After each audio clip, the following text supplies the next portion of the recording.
Now, are you sitting comfortably? We are the Holocaust.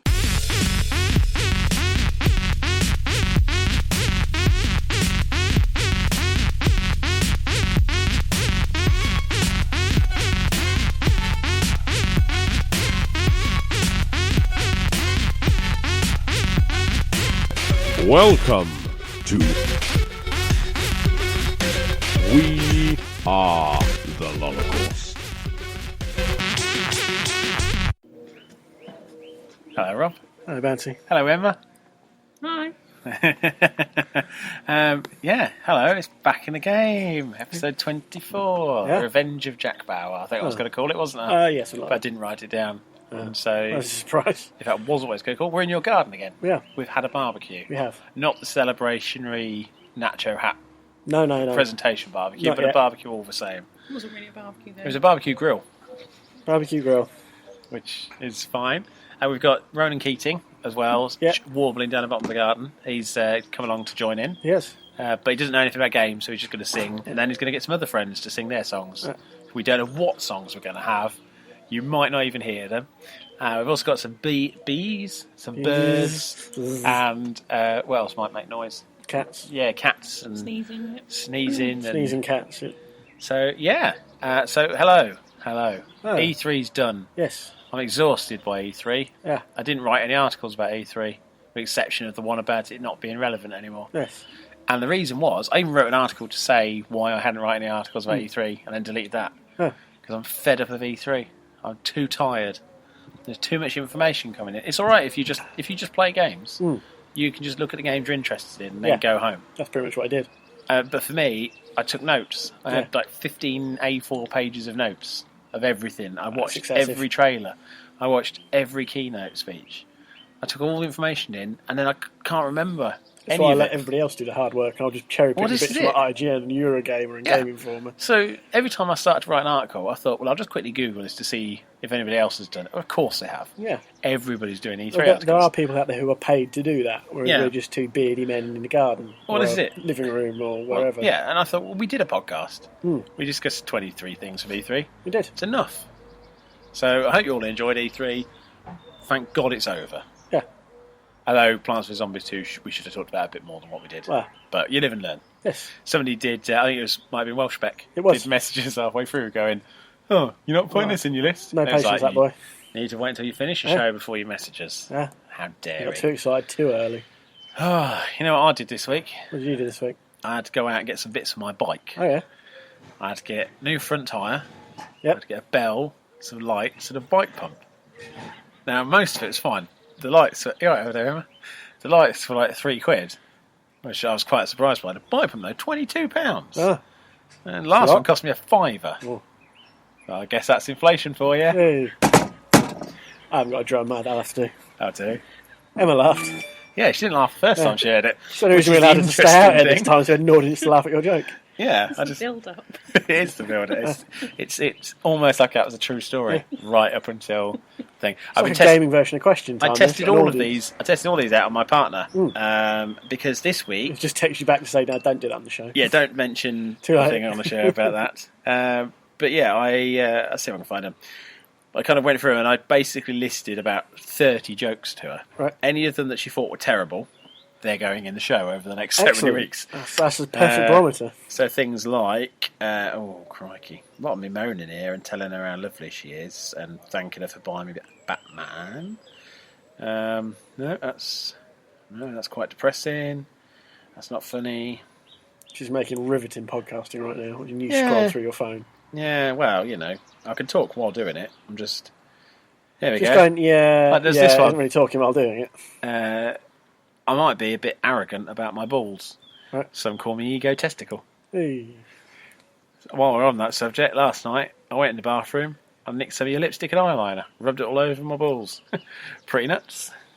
So, all those, that's just a taster, listeners, of what you've got to look forward to. Think of it like the Vicar of Dibley when Alice or Dawn French told a joke that nobody understood. Yeah. Basically that. Huh. Do you have the time to listen to us whine about Destiny DLC? Oh, we are three of those early adopting fools, gullible to the bone, no doubt about it.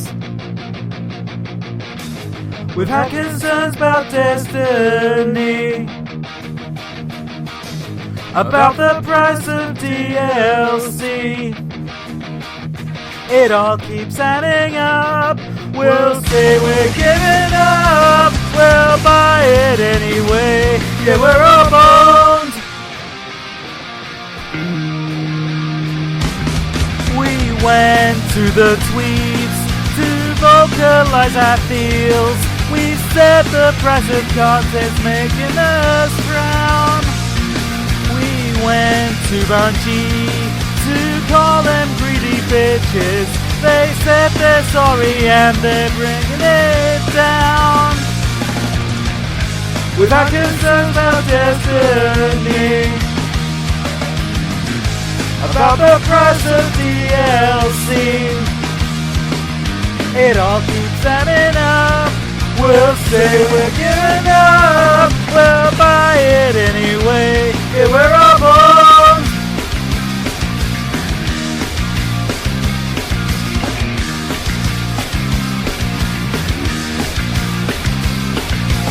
Now is bouncy ball, so I better shut up.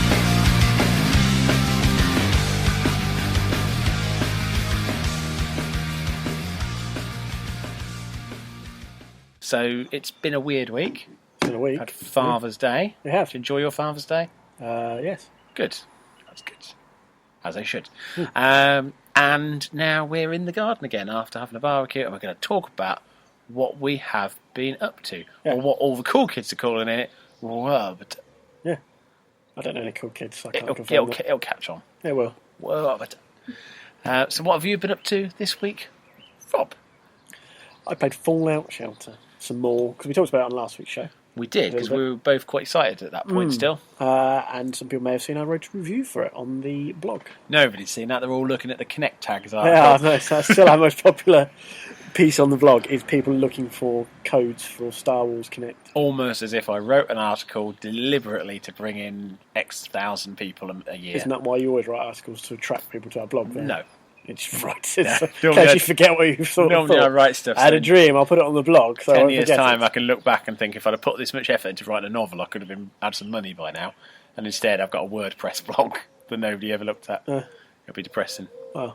But your review was it was interesting reading for me, because you at the end you surmise that there are two types of people playing Fallout Shelter, and it appears that you're one and I'm the other, Yeah, because you've uninstalled it I have now. and I'm absolutely loving it. Yeah.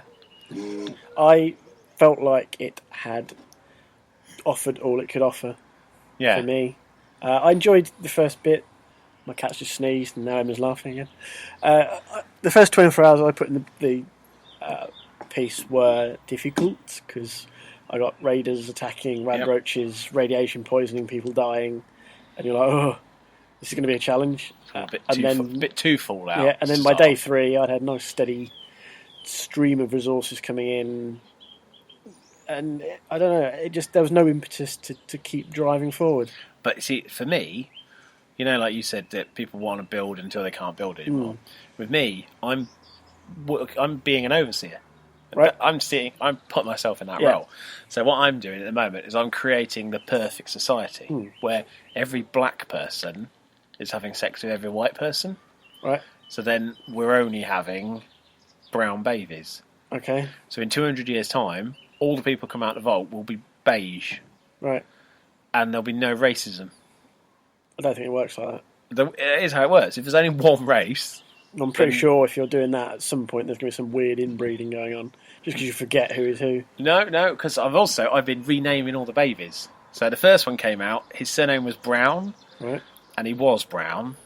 So I was going to call him. Is this a South Park thing where you've No. called them all token black? So I was going to call him Obviously Brown, Right. Oh, God. but instead I called him Newcastle Brown. Right. And then I had another one who was also fathered by Mr. Brown, and she was brown, but dark brown, and she had like white hair, looked just Right. like Grace Jones. So I called her Grace Jones. Okay. So I know anybody with like Brown in their surname is from that family line. Okay. And if you put family members in the room together, they won't have sex. Are they not? No, Yeah. they won't. I have tried. They just have family time and they just chat. See, I couldn't get that involved with it. Exactly. Didn't draw me in that No, far to you're just rename not the children. warped enough to try and make families have sex with each other for your own entertainment. On clearly. my iPhone. On your iPhone while you should be working. Yeah. Hang on a minute, why won't he shag his dad? What a rubbish game this is. If that was BioWare, everyone would be shagging everyone. Oh. It wouldn't matter. And then like Gamergaters would be up in arms that you can have a gay relationship. How dare you? Yeah. But no, it's I'm really enjoying it. But because I did what I said, I was going to scale it back and concentrate on very slowly progressing. So I've only got 19 people in my vault. I think I had 35 when I stopped. I got 19 people and I've been playing it for over a week because I'm breeding them very carefully, and I'm breeding people. I'm also breeding people to work certain jobs. That's what I kind of did because I had some of the rooms where you can level up their special stats. Yeah, I haven't got that, so I'm just using people who've got like a high on one, and then find somebody else who's got a high on that to then create a super soldier to work in the canteen. Yeah. And then they're going to have kids with the other person's kids who work in the So canteen. you've kind of tried to have Universal Soldier meets Dinner Ladies. Meets utopian brown beige society. Yeah. Yeah, but that's the thing. Like, I think it's one of those games where because I can overlay my own insanity, I'm finding it a lot more fun. Apparently, I'm more socially adjusted than you are. Yeah, Just clearly, it ran out of juice for me. Yeah, which is fine. I mean, it isn't. There isn't much. I see. I had the same pressure there to keep Tiny going. Death Star, which is a very similar game. It's that sort of base building. Yeah, and I got bored of that. But this is the thing. Like we've talked before about Family Guy, the game, and Simpsons game, and you play Family Guy, don't you? Emma? I do. You know, and there's the thing with those is they create ways to constantly be pulling you back in.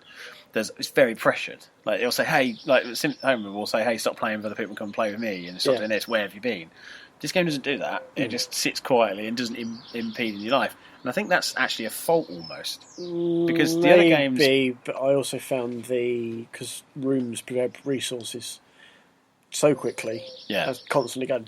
It's just like fuck off, mini bastards.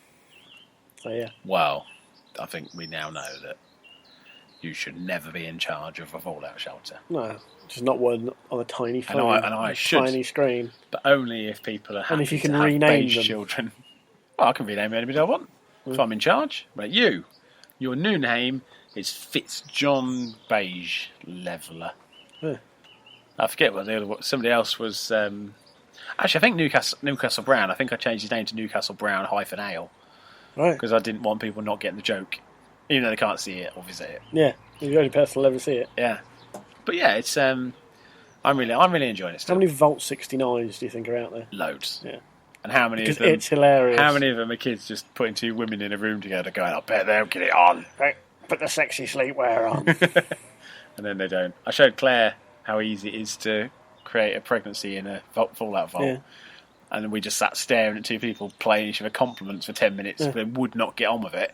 Then they went and got on with it, and Raiders invoked, so they both came out of the bedroom with guns. Yeah. I was like, this is not how sex happens in Fallout universe. That is the definition of safe sex. Use a gun. They've both got protection. Yeah. But yeah, I like I said, I'm still enjoying it. It may change. You're out of the game now, though, so maybe you'll come back if there's an update that changes it up massively. Maybe. We'll see. I just felt like it was I going bet you'll to come be... back if they say resources you earn in Fallout Shelter can be located in your game. Like, what if your vault, right, became a vault in the game? You know, like all the rooms you've built, you can just go into, just like a general staple. Okay, you've got that room there, and you could just go and walk around and find the skeletons of all the people you had. That'd be quite nice. I would only really, truly be excited about that if there was also like a ghoul Kevin MacLeod walking around, like some sort of Fallout Grand Designs. Yeah, that would be amazing. I just want to open my door and have loads of beige people come out, like Michael Jackson's Earth Song video. Yeah. Just like that. That'd be really good. Just let them really, spill out into just the Newcastle wasteland. Brown Ale walking from these raggedy clothes going. Grace Jones with loads of hula hoops. All right. Just, that'd be awesome. Right, Destiny. We've both been playing Destiny, so let's talk about that a little bit. How's your Destiny week? Destiny. See, this is the thing, like, we're going to talk a lot about Destiny a bit later on, but I would say out of the two of us, you're the biggest fan of Destiny. And yet, it's almost just like it's just a casual thing for you now. It is. That's a good thing, though, yeah? Yeah, maybe. Because for me, I have to make an But effort. I ran out of steam on... Well, before House of Wolves came out, we talked about it. Yeah. And like a lot of people, that DLC was needed quite badly. There's only so many times you can do the raid. Yeah. Or do this, or do that, or... I know they rotate like the weekly strikes and things. Only so many times you can do the same one, even if it's Nightfall and you get the XP. And I don't know, maybe I'm just sort of starting to get, there's some sort of weird dog fighting going on there. So it's Dog Sounds Meat of from Wisbeach. Fallout 3. Oh, okay. Yeah, the one who can die, not Fallout 4, the one who lives.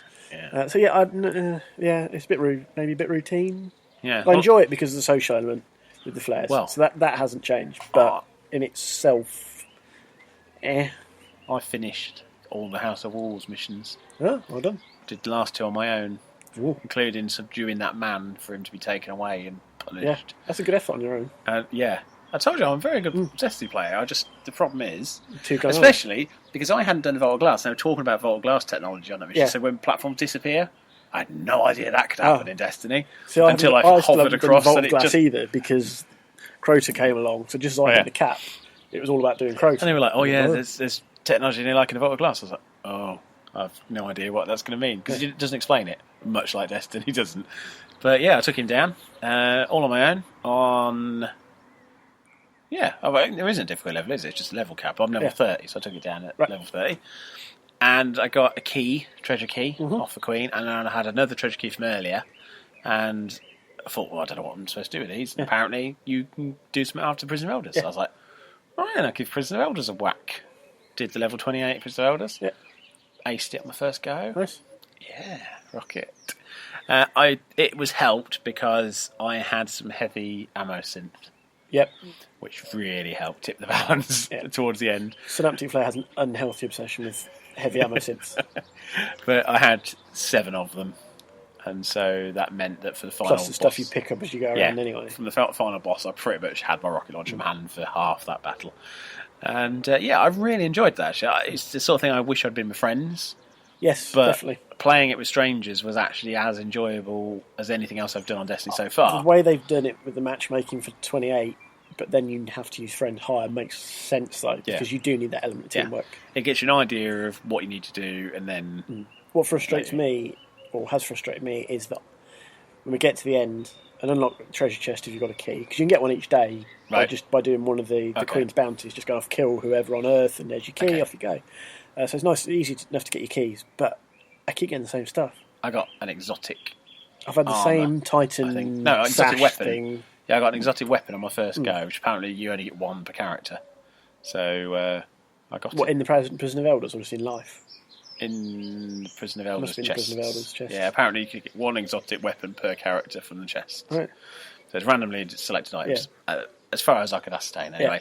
And it was an alright weapon. It's a sniper rifle though, so it's not the most useful in things like that. Depends how you play the game. Yeah. You're far too gung-ho for a sniper rifle. Unless you're going to beat someone with it. But I thought it's the sort of thing where if I'm out on a raid, I could just sit and practice my sniping skills. Yeah. Would be quite good. So that was quite nice. And I got last week we spoke about Zer. Yep. I found Zer. Well done. Bought my strange pot. Right. And I noticed he was selling strange coins in exchange for motes of light. Yes, he does that. So I bought a load and then realised what I'd actually done is sold all my strange coins For and motes bought of motes light. of light. Right. Which was very annoying. And then I noticed he had an engram for sale, which cost motes of light. Yep. So I bought that, took it to the guy, and I got an exotic chest piece. Yes. So that was quite handy as well, because it then bumped me up to level 30. So, yeah, I was quite pleased with that. Yeah. It's that kind of thing where I would like that system to be a bit clearer as to what the value of certain items. Like spin metal. What do I do with spin metal? I'm guessing it's upgrade of weapons at some point. And is that like when you get the exotics and you can have them refitted or jigged or whatever? Depends what it is. Different armour needs spin metal. So different weapons need. I kind of feel like that screen should really have like this is used for this. But it's different things. It's not like a generic. You could end up with literally a massive, whopping, great big list of different gun or armour names for you to use it for. And Well, they'd be but they could just say this can be used to upgrade armour, as opposed to you've got spin metal. Isn't that not obvious by this point? Though, if you're level 30, I've no What idea the hell have you been it is. upgrading with? Just upgrade, and then if I've got it, then I upgrade But it If I shows you what haven't you got it- need to have to upgrade. Yeah, but I've nearly always got it. It's only now, and I've got things like armor cores and Yeah. things, which I guess are high level stuff. Armour but- cores you need to get from the level 34 prison. Yeah, but I've done 28, and I spent a lot of time charging and No, shooting armour those. cores is 32, weapons is 34, and the etheric light is 34, I think. Sorry. So yeah, shooting the mines and making the ball pop up and then shooting that. I do enjoy that. Yeah. And then it said you need to kill the mines before you die. Yeah. And so I was running around shooting all these things, not noticing there's a massive floating Yeah, yeah, bomb in the sky. And I was like, so shooting all these things, and the counter's not going up. What's happening? It's gone wrong. No, it's just me going wrong. Yeah. But I had a guy who jumped into the fire team chat thing, whatever it's called. Said he shagged your mum, then left. No, he jumped in after I rescued him, and he just went, "That was amazing." And I was like, "What?" He goes, "You didn't see what was happening, but basically, you ran, and I was being absolutely destroyed, and you basically hopped over, shot 2 people, got headshots, landed, revived me, spun around, killed another 2 people, and then just hovered off. As you hovered off, you dropped a grenade, and which blew everybody else up. He says, there was nobody else around me at the time. I was like, all right. Just came in and rescued you and went. That was it. So I clearly, I need to have a little bit more faith in myself because I'm clearly doing all right. But as Welshbeck will say, I just don't care enough about Destiny to just think that anything's amazing. I just run around and shoot things and hit things, and if they die, then good, and if they don't, then I'll try again. That's pretty much what the point is. Yeah, I suppose. What else have you been playing? Football Manager's been back out again, Right. so Emma's frowning now. You're not a fan of the Football Manager, Emma? Keeps them quiet, I suppose. Yeah, see? Keeps me out of trouble, off the drugs. I don't think it keeps you out of trouble. Keeps you quiet. Oh, there we go. So yeah, Football Manager. Speak for itself, I guess. Tapped out. It's gone all sporty. It has gone all sporty, which is very confusing for me, because not only is it very sporty, but it's also a fake sport. I don't like it. I can see what they're trying to do, in the sense that they're trying to do a PvP system, so you can play against and they're real trying to people. introduce another element which has been in the series about Mr. Burns' baseball uniform. and the pin pals and all that. And I like the fact that it's a weird. It does feel like we talked about before. It does feel like a Simpsons episode where Homer decides to just create a sport. It feels a bit like the Simpsons doing basketball. Yes, is what it reminded me of almost immediately. Had a sly dig at freemium games where it's like, well, the sport's going to be free, but then you've got to buy all the merchandise and equipment. So yeah, I don't know. I don't know what their end game is going to be with it because it's still quite early on. But I do like the idea of going to towns and beating people strategically in turn-based strategy. Because normally I'm rubbish at sports games. Yeah. And this one I seem to be very good at. Because it just involves throwing bowling balls at small children, which I'm really good at that. So yeah, we'll talk more about that I think next week because it's only just come out. Yeah, So it came out 2 days ago. infancy. Yep. Yeah, so that's there. Something else that's only just come out: Batman Arkham Knight. Yes. Now, as anyone listening will know, they'll be going, "What the hell were you doing playing Batman Arkham Knight?"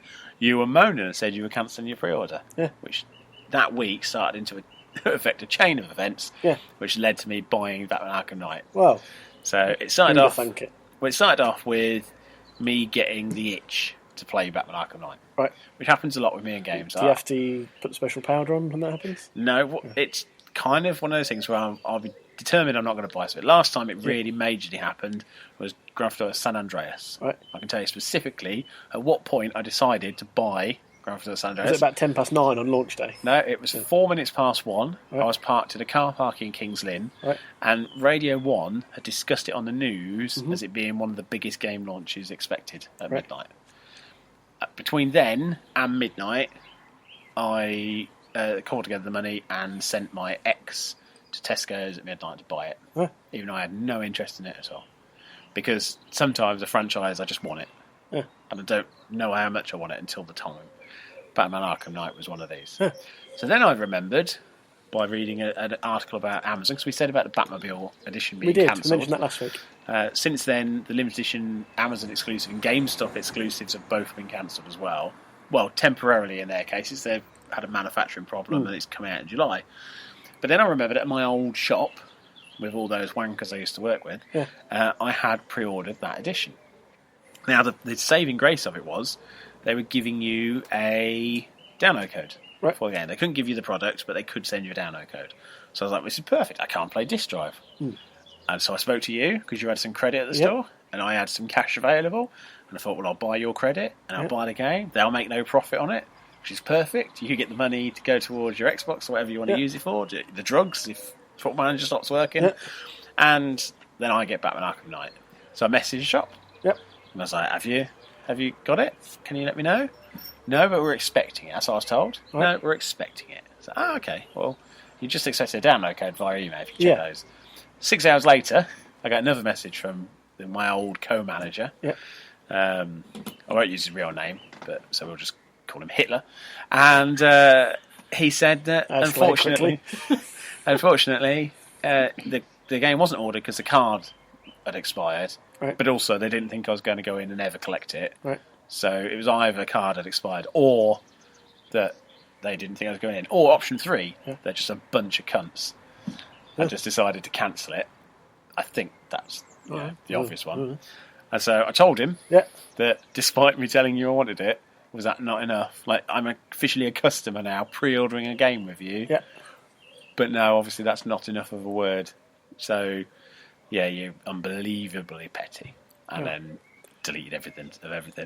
And then started to complain to my partner, lovely Claire, for about 6 hours about how annoyed I was. Most how people just much I complain wanted on the this internet. game. It's much more effective. And I hadn't got any money to buy the game now because then I'd also been told by work that I was going to have slightly less shifts than I planned to have the next week because somebody's coming back off sick, which is good news, but also Bad meant news. I was £100 down. Also, you have poison in their tea.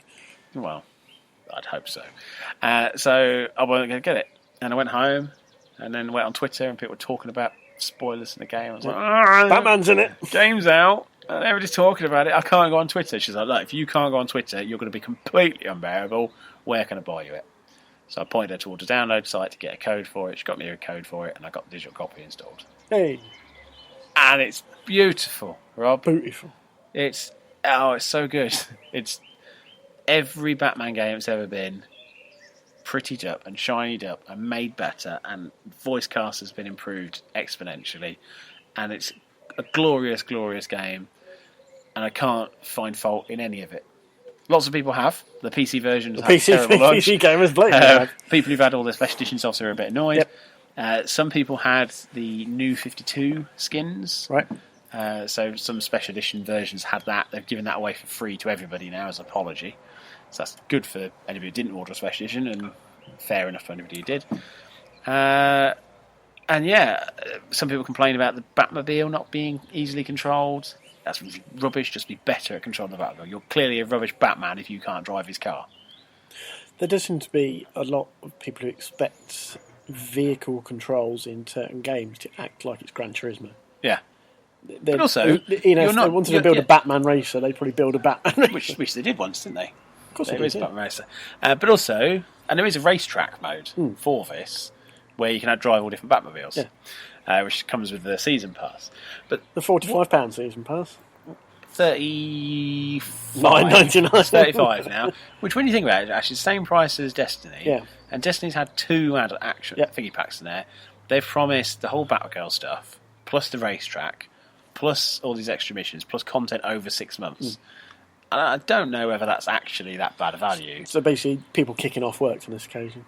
Well, Because it was originally going to be more than that, wasn't it? We talked about it a few weeks ago. it was $40, I think. So we discussed it as usually you just change the dollar for a pound. Yeah, generally it ends up working out like that. Yeah, it's generally around. I think some sites say for 32. So at 32, I'd probably buy it. Yeah. Especially after playing the game and enjoying it. Yeah. But the thing is, with Batmobile criticisms, it's like you were saying, they expect it to drive like Gran Turismo, but also it's a car that transforms into a tank. Yep. How do they know what that should drive like? Like, for me, it drives like a car. We're going to get inundated with emails now with like scientific theories and physics diagrams What I'm doing and is when I'm Haynes playing manuals it, of the Batmobile. I'm driving a car that transforms into a tank, and it handles much like I would imagine a car that transforms into a tank would drive. But you don't know, Nathan. You don't drive. No, but they don't know either. They might. Because I don't drive a car, therefore I don't know what it'd be like to have a floating Exactly. armoured tank car. Correct. Well, maybe that's true. But you have remote control over the Batmobile. Right. which works in the puzzle sections, and that's amazing. Yes, Emma. You've driven a tank. You can't drive a car. Which is, Was that a that's tank the with point of driving a levers to turn on tracks? Yeah? See, I've driven a tank as well. That's how I know about the levers for each different tank track, because you can stop one. You and mentioned move that the before other to Emma turn. had mentioned it just then. Well, I didn't feel the need to, because you were telling me I don't drive. Yeah. But also, I drive tractors, and I've driven cars. I've seen the devastation. Yeah, well, that's when I used to drive the van. My dad would sit in the back of a pickup truck with a flamethrower, which was a gas cylinder and a funnel. And he'd liked it. And when you were still allowed to burn the straw in the fields, I'd drive them down and he'd set fire to it all. Because the year before, I was a got zombie back outbreak. and I dropped the cylinder in the back of the truck with me, and it was spinning around with fire. And all I could do was try and kick it out. So I drop the flap. I was kicking a flaming thing before it exploded in the back of the car. So I wasn't allowed to do it after that. No. So what we've ascertained is I can drive, but I can't hold a gas cylinder. 2014 was an exciting year for you, wasn't it? So the puzzle sections, you basically got this bit where Batman might be suppressed by fire. So enemies are all on the outside. Is this some bloke on the back of a pickup truck with a flamethrower? That's on fire. No, Rob, it's not. So you're completely suppressed, and then opposite is in the building. That oppressed me. Splitter. Jesus Christ. So you can use all these different elements, like use a back claw on the car to pull down a ramp to then jump up onto the building, spin the tank round. So and similar shoot elements people. we've sort of seen in the previous... Yeah, but the Arkham car Asylum things. is a character, I would say now. Right. Because you can control it autonomously, essentially. And it is a co-op partner. I mean, I love the Batmobile in it. I really love it. Loads of people look at it and go, well, it's rubbish. It doesn't. It looks like a mixture of the Tumbler and the new Batmobile from the new Justice League movie. The game's also got references to Queen Industries, so obviously Arrow. It's got LexCorp building in the skyline. There are voice messages from Lex Luthor asking Bruce Wayne to sell his R&D department to him. There's all this thing where it's now there is a bigger world. It's a DC universe it's set in. The setting itself is 4 times the size of Arkham City, which was already quite large. It's good size, isn't it? And it's kind of separated by bridges, because Gotham City is like New York almost, the idea. And so you've got these areas where Alfred won't lower the bridges to other areas. You can still go to them, you can still go by foot, but you won't be able to take the Batmobile in until you've done certain things. So again, it's not restricting you to go anywhere, but you will only get the most out of it at the appropriate time in the storyline. And the storyline is magnificent. And everybody knows the gist of it is Scarecrow has taken the city hostage, is threatening to release fear gas. There's a scene very early on, almost like a preview scene, where a cop goes into a diner and he's told that someone's smoking in the corner. He goes to the guy smoking, and that's basically the test. Yeah. So everybody in that diner then turns on each other, and they all just basically beat each other to death. And so that was the test that Scarecrow said, look, and I'm now going to release this across the entire city. It then transpires that the cloud he's going to release will cover the whole of the northeastern seaboard. So there's a good reason to do what you're doing. This is not just a criminal in an asylum or a prison. This is something that's you have to be the hero. And it's also talked about Batman's relationship with his friends. Right. So you've got the Oracle, you've got Nightwing, you've got Robin. You've got Alfred, you've got Commissioner Gordon, and a lot of it is very much the Arkham Knight keeps saying, whoever you bring in with you, you're also putting them in risk. So Bruce is trying to keep them separate, but at the same time, he can't do it on his own, and it's just glorious. The co-op in the trailers they showed like a co-op fight sequence, so it's single player, but there'll be times where you've got either Catwoman or Nightwing. I've had so far, and I think I've had Robin as well, and so you'll be doing the combo. And after doing so many hits, you can just hit LB, and then you'll throw a criminal up, and then the other person will tag in and just clobber them. And so then you take over as that person, and then you can go back to Batman, and it just extends the free flow combat even more. I think I'm 80% through the story on my first night. I played it almost straight through. I've not done a lot of the side stuff. I've done some of the side stuff. Is this one of the ones where you can go back to it and do the side stuff after you complete the main quest? I hope so, because there's a lot of side Otherwise stuff. I'm starting again. Well, I would. Absolutely would. Like, this is one of those games, where you play them and you just think, I could play that straight away again. There's a lot of missions I've done where I go, I wish I'd done that slightly differently. And the puzzle element is solid. Yeah, it's... If anybody's on the fence about getting it and has maybe been put off by reading about the PC version or launch, don't. It's everything you want from a Batman Arkham game. It's everything you should ever want from a game, full stop. Unless, of course, you want Princess Barbie Puzzle Quest, because it's not that. Even then, it might be in the DLC. Possibly. Yeah, it does. I don't want to say worry me as such, but you've enthused about it. But obviously, a lot of people's current impression of the game is the bodged launch. And this is the problem. Like, It'd be a shame if it became associated with the bodged launch rather than being. And it will. There's nothing anybody can do about that. But hopefully, I dare say, once the season pass content comes out, and we're going to talk about this later about the value of money. So if the content that comes out is worth 35 quid to people, then people will pay 35 quid for it. Like, it's not unreasonable. Battlefield Premium was 40 quid. Call of Duty, the kind of season pass was 40 quid. 35, 40 quid. 35 quid is a standard price for an annual season pass. But we've seen with Evolve, they've done their second year season pass now. So that came as a shock to some people when they bought a season pass and now they've got to buy another one for the next 6 months worth of game. But then why not? You're paying for development of this content. They can't just magic that up out of nowhere. So it comes around of, do you want to reward the people? Now, from what I've seen so far, yes, any more add-ons for Arkham Knight is good, and I would pay 35 quid for it. But I just want to have some clarification of what's the first bit of content. Yeah. And as soon as it's the Batgirl missions, I was straight onto it, because we know it's a prequel and it's in the scenes before Batgirl becomes paralysed. Yeah. So there's a good chance that we're either going to see that storyline or something there about it. But yeah, it's a glorious, magnificent game and should be played by anybody. And unless you've got a PC, in which case probably wait a little bit. Yep. But in fairness to the PC ports, it was a port handled not by Rocksteady themselves. So it does seem like all the criticism comes from everything that Rocksteady can't control. Yeah. And there was somebody saying the other day about all the PC stuff that people were going after the quality checkers. Saying how do they play? It's like, well, you wouldn't blame the guy that sold you a car if a company manufactured a faulty car. Yeah. You have to look at the fact that it was clearly built intrinsically wrong. So, yeah, so that's really good, as is Gears Ultimate Edition, which we talked briefly about last week. I was hoping to get you to have a go on it, but then it ended before I could get you on there. It was only ran for 5 days. They had a few issues of people redeeming codes, so anybody who played it for more than 2 days got all the game content, including Coltrane skin when the game comes out. So, woo! Very excited about that. But yeah, played it a bit more. I remember last week I talked about how a lot of people never play Gears quite clearly because they're trying to jump everywhere. Started playing with people who really knew how to play Gears, and it was so good. Everything is so well designed. It always was a phenomenally well built multiplayer shooter experience. And playing it again, it just felt like I was stepping into a comfy pair of shoes. That's how an Ultimate Edition or a remastered edition should feel. Like, it shouldn't just be you've prettied up the graphics. The game should feel like it never went away. And Gears Ultimate was just everything it was. I really look forward to seeing more of if they touch on the others for an Ultimate Edition.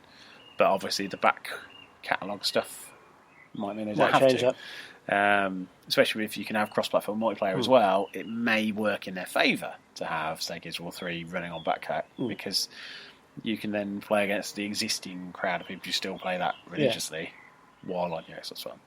But yeah, so I dare say that'll be on my birthday list. It's out in August, and about 30 quid. They are the price on some sites, so 30 quid I think for what is a phenomenal game to start with, and it's got all new content I've never played before as well. It's all going to be mine, Rob. Let's go. That's the Gears voice there. It's been Duke Nukem. Alright. Dom. Let me out of the cage, Dom. Is that better? Better. Good. Right. Now, moving on. First feature of the week, the surprise hit of E3's pre-orders. Now, Emma, did you look at any of the E3 stuff? Any of the new games that have been announced or shown off? What do you think, though, will be the most pre-ordered game? Now, we've had Call of Duty being announced, we've had Star Wars Battlefront, Halo 5, Fallout 4. Fallout 4. You think that might be the most pre-ordered thing? On Amazon, they've released a list. Top 10. Which is It was either going to be quite common. Halo 5 or Fallout 4. Didn't even make top 3. Neither of them. What was it? Well, we'll run it down from 10 to 1. Dun, dun, dun, dun, dun. At number 10, the Xbox One Elite wireless controller, which is 150 quid, 130 quid controller. 130. Obviously, it's the Amazon one. I think a couple Yeah. of places had it for less, near 100, but Amazon, 130 still a lot quid. of money. But yeah, But yeah, got to number 10. Dishonored Definitive Edition, the remake of Dishonored, got to number 9. kind of in the same vein of Gears. Not that surprised because it was No, quite it's popular. fine. First new bit of IP, Horizon Zero Dawn. That's the cavemen against robot dinosaurs. So that's quite good to get into. That was on your list of 11 games. Absolutely from was. South Park, The Fractured Butthole. Is, yes, that's right. The that's Fractured what it's called, yeah. Butthole. Does that But then surprise me? Stick of Destiny did quite well. A lot of Truth. people... Truth, sorry. Stick of... Where do I get Stick of Destiny? You're so Stick of obsessed Truth. with Destiny, Rob. Oh, I think I'm confused it with Pick of Destiny. It was Jack Black running around. But yeah, that did quite well. So. Yeah. At number 6, Gears of War 4, even though it's not actually called Gears of War 4. No. But Gears of War 4, it's not even from Microsoft, is it? I thought that was... Didn't they... Oh, they're still publishing it, though, yeah, they're aren't they? publishing it, aren't they? Yeah, well, all right. Number 5, Final Fantasy VII Remake. By I'm Not Square Enix. surprised, yeah. Still no Call of Duty or anything, yeah. Right. Number 4, Dishonored 2. Yeah. Number 3, Doom. I'm surprised Doom is that high. Yeah, so am I. But I'm glad. Number 2, Gears of War Ultimate Edition. And number 1, Rare Replay, which is a collection of old Rare games, including Viva Pinata and other Rare games. Other Rare Battletoads, Yep. Grab by the Ghoulies, Banjo-Kazooie, Yep. Conker. Actually, looking at the list, these are only games that were announced at E3. Right. I just realised that's what they are. So other ones would have gone through. It says Forza Motorsport 6 topped the chart of people who've uplifted. They went up 1,005% Yep. after being shown off at the show.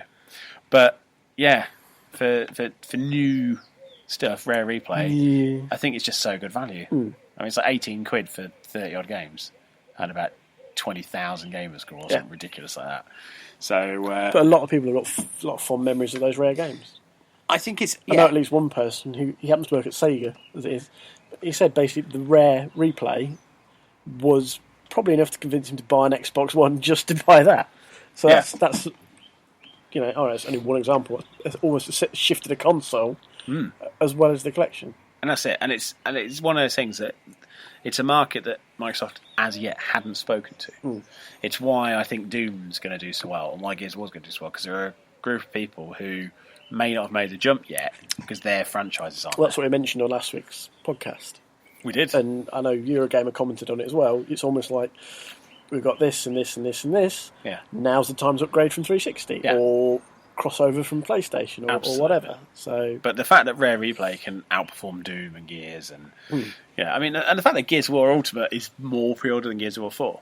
Yeah, I mean, that's granted, Gears interesting. of War 4 is not out until 2016, so it's not like, I mean, the two there, Gears of War and Rare Replay, are both out in August. Yeah. So maybe so they've got the timing element. yeah, so. that's kind of coming from that timing side of it. But at the same time, I'm really happy because what that means is a lot of people then will see it because it'll be at the top of those charts. It'll be in the most wanted charts. It'll be at that top of the pre-order, and then hopefully more people discover it. And more people will play Viva Pinata because it was a brilliant game, and more people should have played it. It's one of the preview titles on the backwards compatibility. It is test, indeed. isn't It is indeed. Along I've got with it on disc, Cameo but I and don't want to put the disc in. Well, not with your Xbox. I One, may. no. I'm hoping they're going to do the rare stuff as a digital because I'd like to have all of those as digitals rather than keep putting disc in every time I want to play one of them. But yeah, so that was the big surprise for me at least. Well, it proved to be the big hit Yes, among there is gamers. that. News. Do you like Spider-Man, Emma? She doesn't It's like a podcast. I hate Spider-Man. You hate Spider-Man. Why do She you hate doesn't like Spider-Man? Spider-Man. I hate Spider-Man and I hate Terminator. She hates spiders. I think that's what it links into. And you hate robots who travel through time. That's fair. Terminator is a robot who travels through time. I just hate it. I don't mind Terminator 3, which I'm going to get punched for. What? I know. It doesn't make sense, does it? See, we've just lost a star of iTunes now. Jurassic Pretty Park much. 3, Terminator 3, but then you know the sort of movies I like, so you can probably understand why. Yeah. I've got a film for when I come over next time. Raiders of the Lost Shark. Yes. I No. haven't watched the other one yet. This is why I don't let her on the podcast. Not so- even a giant shark. Just a shark. And it's got terrible reviews. Zombievers, we've got to watch that as well. Zombievers is very good. I've got that on Blu-ray if you... It's on Sky at the moment. Is it? You won't let me watch it. There's a song on the end credits. It's magnificent. make sure you go through. He's very good. Zombie Beavers. It's ridiculous, and puppets and animatronics and things. But yeah. Anyway, well, you might not like Spider-Man, but they've now announced who's going to play Spider-Man in the new Spider-Man film. Because Marvel are making their own Spider-Man film. And there's a cameo in Captain America. Captain America, yep. So this lad, you might have seen. Did you see The Impossible about the tsunami that hit? No. No. Well, he was the young boy in that. He brought Billy Elliot to stage. Oh, I know He's who a that young is. lad. Tom Holland, his name is. He was in Wolf Hall as well. You watched Wolf Hall. Yep. He was in You've seen He Wolf was Hall. Gregory Cromwell. So he's done some really weighty acting roles, and he looks very young. He certainly And does. they want. I mean, he's 21, I think, if I remember right. 1996. So he was 19. born. So. But yeah, He's been so in something else as well. he's been in all sorts. But the point is, he looks very young, which is what we were talking about. They need to do like a They wanted to 14-year-old do a Peter younger Parker. Peter Yeah. Parker. Yeah. So he's got that, but he's also got the weighty acting experience as well. So I'm quite excited about that. The director himself has not done anything like this either. I mean, it's a guy called John Watt, who I'm trying to remember what he did now while you're Googling it, but I think he did, He was Clown, a writer for Clown. which I believe was produced by Eli Roth and was basically, He's done a lot of stuff for the Onion. there Onion you Sports go. Dome, Onion News Network. But not so. Cop Car. That was the film they're There we talking go. about. So yeah, Cop Car is Kevin Bacon, I believe, as Yep. a He's an Arietti. well, his voice was. Tom Holland was, yeah. But yeah, so he done Cop Car. But Clown was, the Santa Claus with Tim Allen. Yep. Imagine that, but if you slowly keep transforming into a psychotic clown. That's what Clown is. Yeah. And Cop Car looks really, really good as well when two kids find an abandoned cop car and steal it, and it turns out that the sheriff of the town has got a dark secret and it's hidden in the boot. Huh. And so Is it a gimp suit? both of those were quite kind of dark subject matters. Yeah. And we've seen, I mean, Kenneth Branagh did Thor, so you put the right director in the right role. They wanted him to come back for Thor Ragnarok, I believe. I would like him to, because Dark World didn't tick all the boxes for me. I enjoyed it. Yeah. Thor 3 will be alright though, won't it? Why? Because you like things with 3 in the title. We've already ascertained this. So No matter how poor they It are. has to be Thor 3 though. It can't be called Thor. No, well, it's something called else. Thor Ragnarok, It's sorry. called No, Thor it's not Ragnarok. good. It's only, but Iron Man 3, do you like that? I don't know. I can't remember. Yeah. It's the Let's ruin that theory, then. Oh, it's the one with the lots of suits and Mike off yeah. Neighbours. Yeah. Guy Pearce. Yeah. No, you say Mike off Neighbours. Everybody knows who Guy Pearce is, Rob. She's not old enough for him when Mike was in. That was for the Maybe. for the audience. The old ones. No, for people at home, they can Google stuff. Go, Mike from Neighbours, who's that? Oh, it's IMDb Guy Another Pearce. It's a lot rubbish easier. joke I got this week. Oh, Lord, here we go. Speaking about things that are Yeah. slightly retro, I had Tony Tiger round for lunch the other day. Yeah. I said to him, "Would you like to say grace?" He said, "Well, I don't mind, but it'll take me longer than anybody else." Yeah. Grace. Yeah. He said, "Great." He does. Yeah. But anyway, I think he's a There's good a sympathy fit. laugh for you there. He looks, it's nice. I think he looks right. I think he looks right as Peter Parker.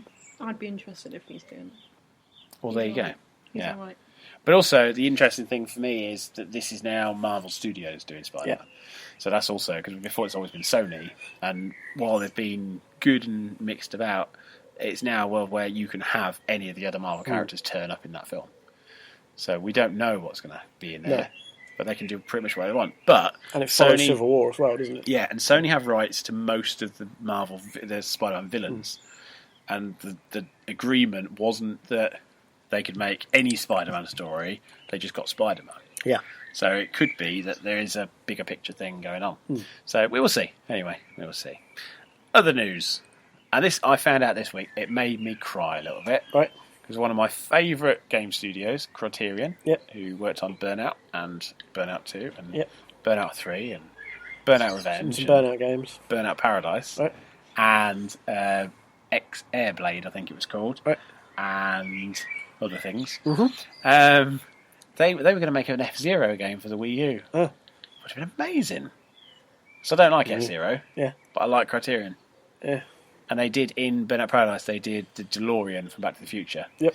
As a hover. You could put it into hover mode. They have the Ghostbusters car in They that had the Paradise, Ghostbusters car, and they were all versions of. The mimics. Yeah, they're royalty-free versions. So they had that, the Knight The Rider car, Ghostbusters car. and the Dukes of Hazzard car. But that's what they The had. Doctor Who's.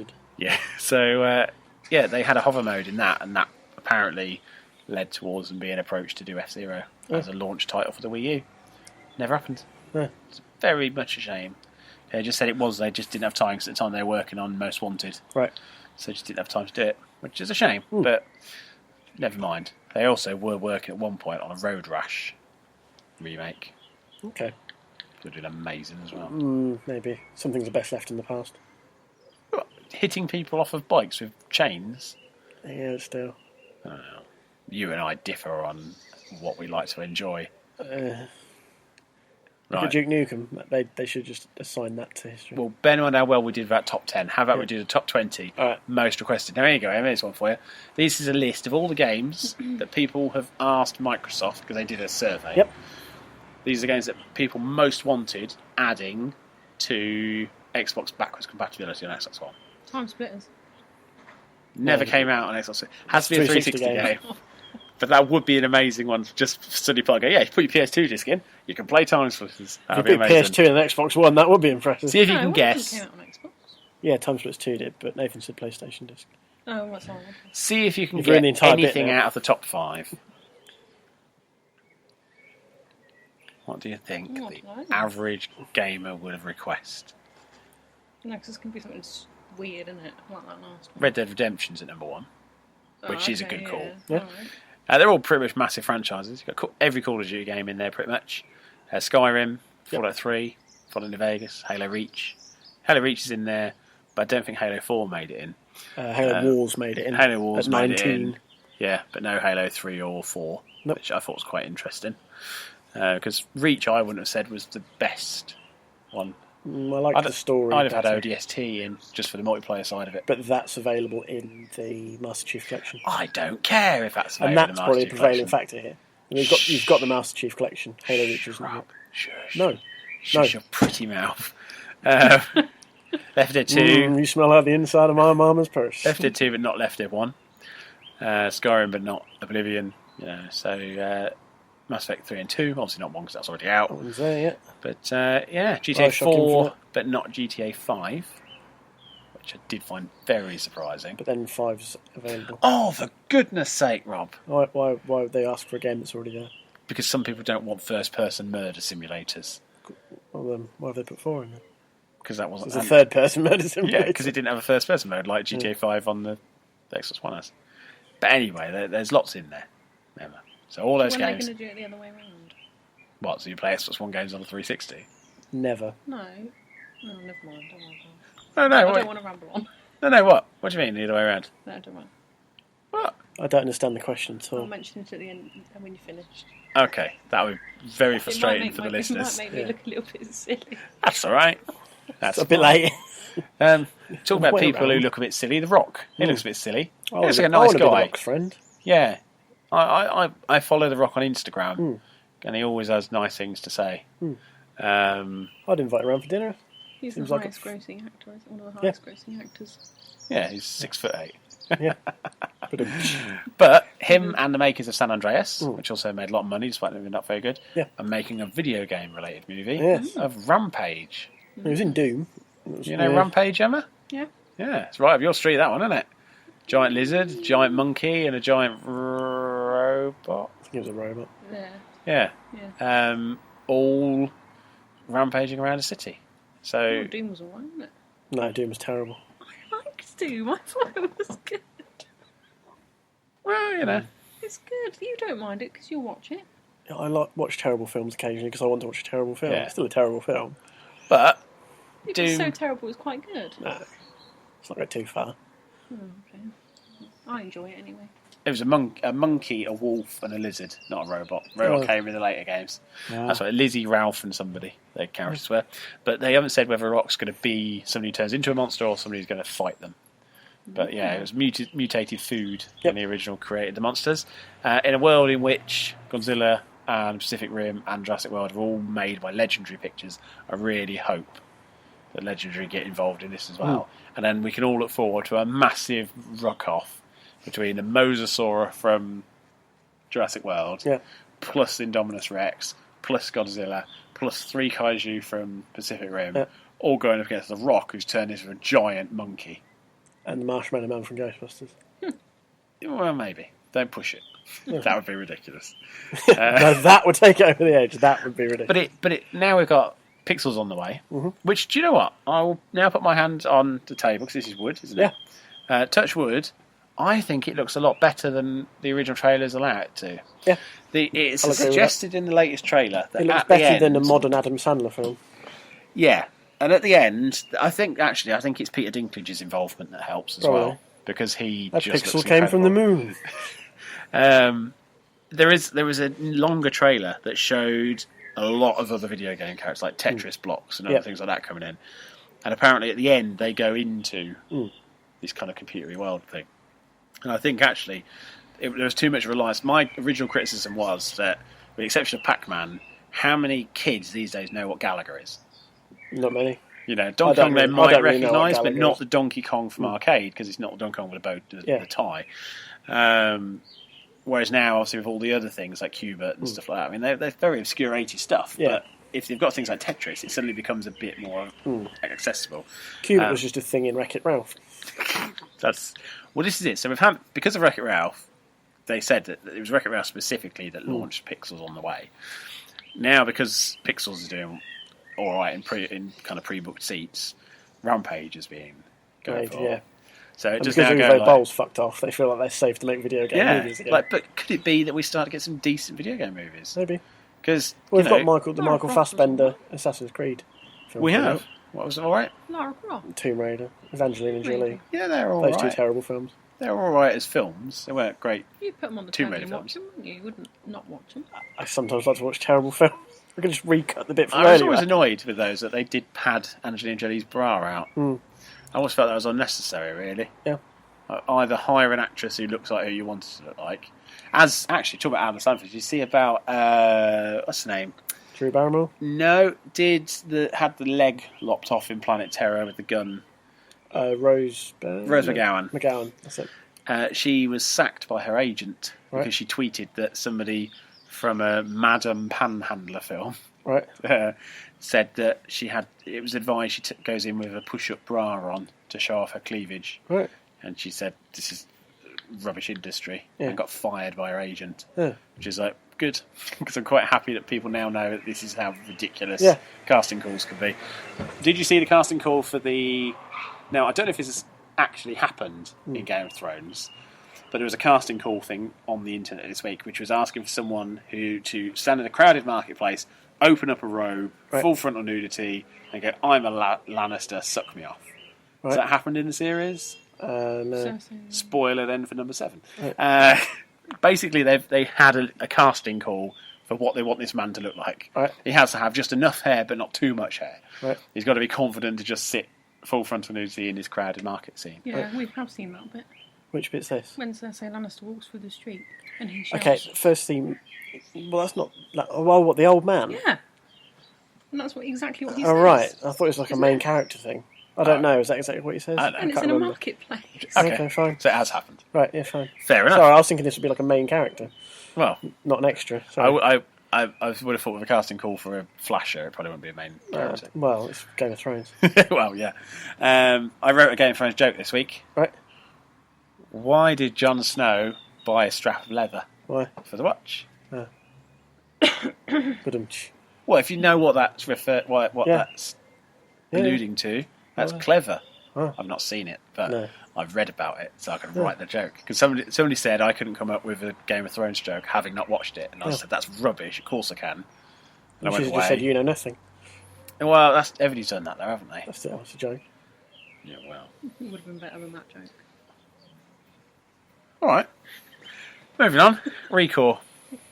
Yeah. Tell me about Recore, Rob, because I've not read the article you've linked. Just looks like it's going to be a post-apocalyptic title with robots, which sounds dreadfully familiar, given Horizon and Fallout 4 coming along at E3. Right. So Yeah. it's kind of like, are we just going to have another slightly generic But this post-apocalyptic is from the title people with who robots? made Metroid Prime I and know. Mega Man.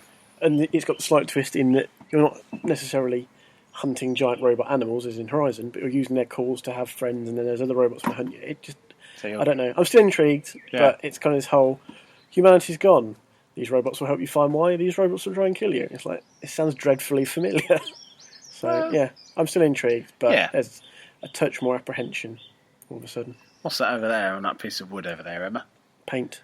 Bottle No. cap. Bottle cap. Yeah. How many bottle caps do you think it would cost to buy a copy of Fallout 4? 4,000. 2,000? 2,271. It was about that, yeah. Yeah, 4,000 would be better Fallout 4. Well, yeah. They a guy, for some reason, some mental bloke in America, Yeah. decided when you're playing Fallout 3 to suddenly start keeping all of his bottle caps. Obviously, getting ready for a war that was going to happen long after he died. Because if he paid any attention at all, he'd know that was in the 2100s. Yeah. But never mind, we'll move on. Yeah. He had boxes of bottle caps, and he just thought, Fallout 4's coming out. I've got all these bottle caps. So he posted them to Bethesda. Yeah. Which must have cost him quite a bit, because I know how much it cost us to ship a shoe. Oh, Never mind 2,000 bottle caps. most people ship 2 shoes. Well, that's because I have a friend with one leg. Oh, right. Stop being Stop horrible. sending Adam Hill's shoes. It's Rose McGowan with a gun on the other Yeah, leg. No push-up bra. But Did you see his accompanying letter, though? I did read his letter. Yeah. It was a very... I'm going to be moving, so please could you... This is my email address. If you... Yeah. He basically said, I'm sorry if this is just going to end up going in your bin. I hope it doesn't. But and he didn't know what the conversion rate was between old world dollars and bottle caps, but he weighed all these on bathroom scales and he hoped it's enough. And Bethesda, to their credit, said, yeah, why not? Yeah. You can have a free copy of the game. Which a load of people now, I bet you, are suddenly clamouring for bottle caps, going, oh no, I want a free copy of the game. Bethesda, that's all they're going to get now. It's just boxes and boxes of bottle that's what caps. I'm afraid of. But you can sell them and recycle them. So Bethesda could actually fund Fallout 5 off the back of actual bottle cap You've got this donations. shitty old Vauxhall Nova past our house. Fucking old themselves. Possibly. Or it's a post-apocalyptic robot scenario. No, it's not. Oh. It's a shitty old Vauxhall Nova, the old themselves. Okay. With Well, speech. anyways, I thought that was quite nice. Something that wasn't quite so nice this week, though, was what our next feature is going to be all about. Yeah. Take it away, Rob. That's the Taken King PR balls up by Bungie. Taking King the piss, they were, weren't Yeah. they? They were taking King the piss. Yeah. See what I did there? Yeah, I did. Like taking the piss. Taking King the piss. Yeah. So they've now Luke backpedaled. Smith, frankly, should never have left the One Up podcast. That's what they've learned here. Maybe. Because he didn't do very well in an interview with Eurogamer. No. That's putting it But mildly. the problem was they also split the same interview into 2 articles Yeah. that were released 48 hours apart. So it's like, here's the stuff on the Taken King. Yeah. Pertinent questions about those who already own Destiny base game and the existing DLC. Yeah. So obviously what they're proposing is there will be this collector's edition and you'll get all this fancy stuff. Well, no, I say all this fancy stuff. It basically boils down to shader, new dance moves, and all this. It's stuff worth what, $5? Did we say? $5 I would If say, we're, yes. if you're generous, maybe 10. Yeah. But basically, yeah. If you've got the base game, the DLC already, but you want this stuff, you have to buy the £75 or $75 collector's edition. And he wasn't phrasing it like that. He was basically going, you people will spend money on this because you He love the literally, game. one of his replies, it was Tom Phillips from Eurogamer who wrote it, and he literally, one of his replies, Tom held his hands up and said, I'm a fan of the game. Yeah. There's no hiding this, and No. he does a lot of the articles in Eurogamer about Destiny, and they... I even had said that he Yeah. liked the Taken King content. Yeah, Like, he and, really and rated basically it. Luke Smith's like, so, if I showed you it now, you'd probably throw money at the telly, wouldn't you? Yeah. And Tom Phillips is like, he's sort of short of saying yes, but it's kind of like, I'd like to buy it. I Yeah. would happily pay money Yeah. to have it. Why can't I buy it separately? And they're all pertinent questions. And then 48 hours later, apparently a second part to the same interview at E3 with Luke Smith came out, and it's all like, the strikes which were exclusive to PlayStation previously will be available from the autumn along with the Taken King, so you get all this stuff as well. And it's kind of like, are they backpedaling already? And it's like, no, and sort of like he's like, no, it's the same interview. It's like, well, it doesn't read like that. No. Whereas what it's mentioned in the article, it's like only because you point this bit out and then you reread it But also, knowing you're saying it's as the we same discussed interview. briefly on Twitter, yes, we knew the Sony stuff was timed exclusive, but again, this is even less value. So the people that bought the Sony bundle, Yeah. specific. I mean, I know people who sold their Xbox One to get a PS4 to get that content. So then new content's coming out based on those raids and strikes and things or whatever. But Xbox One owners are getting that at the same time. Yeah. Like, I can understand getting the old stuff, but you'd have thought that their time exclusive would also mean that the new rejig of that, to have the Taken involved, would probably be exclusive for a little while. Instead of saying, well, there's going to be exclusive stuff from Taken King, like, they should... Doesn't that relate more to whatever exclusivity agreement they've got with Sony? If Sony said, we want a portion of stuff exclusive for 18 months, fine, we'll sign that off. Once 18 months end, Bungie's just going to go, money, anybody's money is fine. But my point being, if... I don't disagree with your point. The complaint that people are saying about having to rebuy content is worse if you're a PlayStation owner. Yeah, no, that's fair. Yeah, Because, I'm not disagreeing with you. I'm sort of trying to play devil's that advocate. content is content that was exclusive. It's got this, it's got that. And the whole thing is a very weird... It all boils down to, you shouldn't do a physical special edition for DLC. That's basically what we've learned from this. Yeah. Like, because that's where everybody's got angry. Because the problem is you've got now is going, well, actually, on second thoughts, I came across Paulie, he described himself as an ass, fine. You can buy it, it's $20. Ass hat. You can actually buy this logo, shader, and dance move. Oh, and a new Sparrow. Yeah. It'll be $20. All right. Fuck off. Right. Okay, so you've backpedaled, and it still seems to be ridiculously expensive for what it is. Especially as... Do you know what, if that shader like just drops randomly in the game, because you get stuff like that. Yeah. So do I buy it from Xur? Oh no, it's just dropped randomly. I'm like, what's the fucking point? And do you know, if the dance move, there's only one thing I would pay $20 if it's the Carlton dance from Fresh Prince of Bel-Air. Yeah. I would pay that. But only if I could guarantee I was one of only 1,000 people to get it. But then, I don't know if they would do that. No, they wouldn't. But that's the thing, I don't want something that everybody's got. Like, somebody did a dance move the other day I'd never seen before. Yeah. And it was because, obviously, I don't really play with other people. So I've only ever seen my characters dance. Yeah. And so I was in with a hunter. And they had a slightly different dance move to my dance move. Yeah, it would. Yeah. And so it's like, well, what the hell was that? So it did stand out. Yeah. But that's the problem. But then if you've played with another 5 hunters, you've seen that 6 times. Saying and that obviously this it's content is exclusive to people, or you can get this and you'll show that you're a super fan. Well, the problem is, if you're selling it for that money, then 5,000, 10,000, 15,000 people buy it. It's not really very special because everybody's got it. The other thing, I kind of talking about this news with everybody this week, Dalek chimed in as well because he's obviously been playing it. Well, and the he would, flares. wouldn't he, chiming in? That's why he does. But it kind of, this is why I was slightly different. We talked about it earlier. It kind of struck me this week when I upgraded to Xbox One, because of when I got Destiny and the DLC, I might get House of Rules as a free upgrade, so I bought it at launch. The other stuff I'm not going to get. I'm going to end up paying another 70 odd quid to rebuy all the Destiny stuff. I don't know if I want to do that, if I'm honest. Yeah. I don't know if I can justify that. I don't know if I can find that money. That's 75 quid. You're laughing at him, what's funny? The cat just cocked his leg up and weed all over. The cat's just had a wee in the garden. Just contemplating. Sprayed everywhere. The cat's called Bob. No, That's Jasper. It's the other one. What? He's got really big balls and a fat head. Yeah, it's got a really fat head. Anyway, moving on. Sorry, your daughter explained the cat's called Bob. I didn't realise there was Bob two as well. cats. They look the same. Yeah, They don't look the same.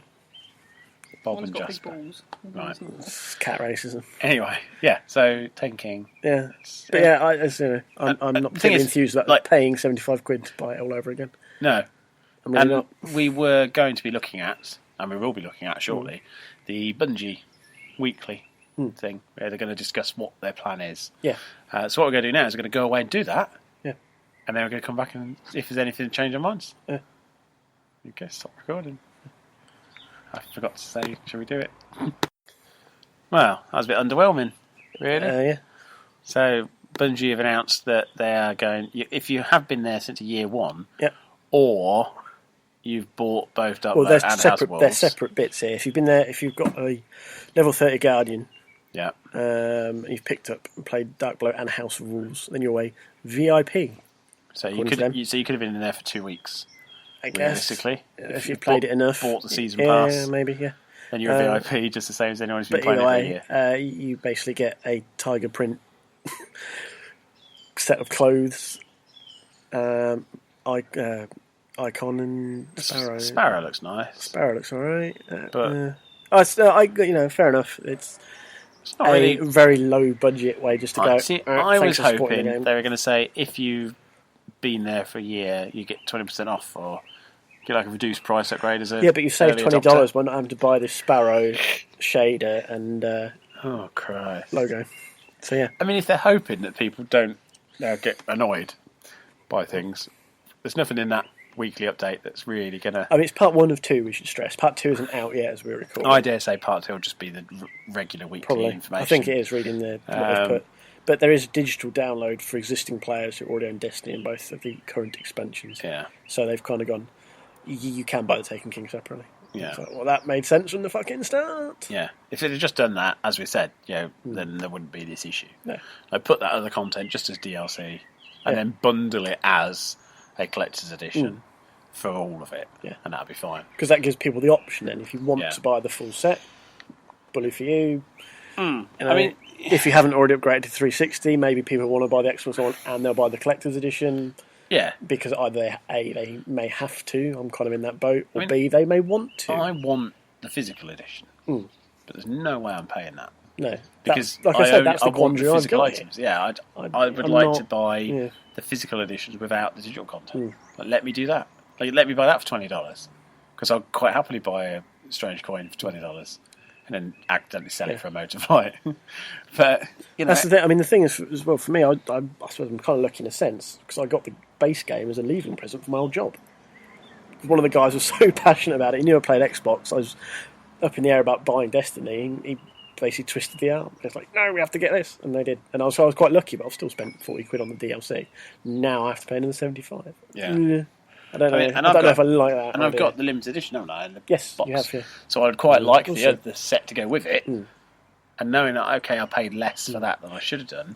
But even then, I just think it's so much money for. Yeah, I mean, my quandary is slightly different to yours, obviously, because I'm moving consoles. Yeah. So I have to make that choice because of the time periods when I got the game and things. It fell outside of the free Yeah, upgrade. which is something that Flair was saying.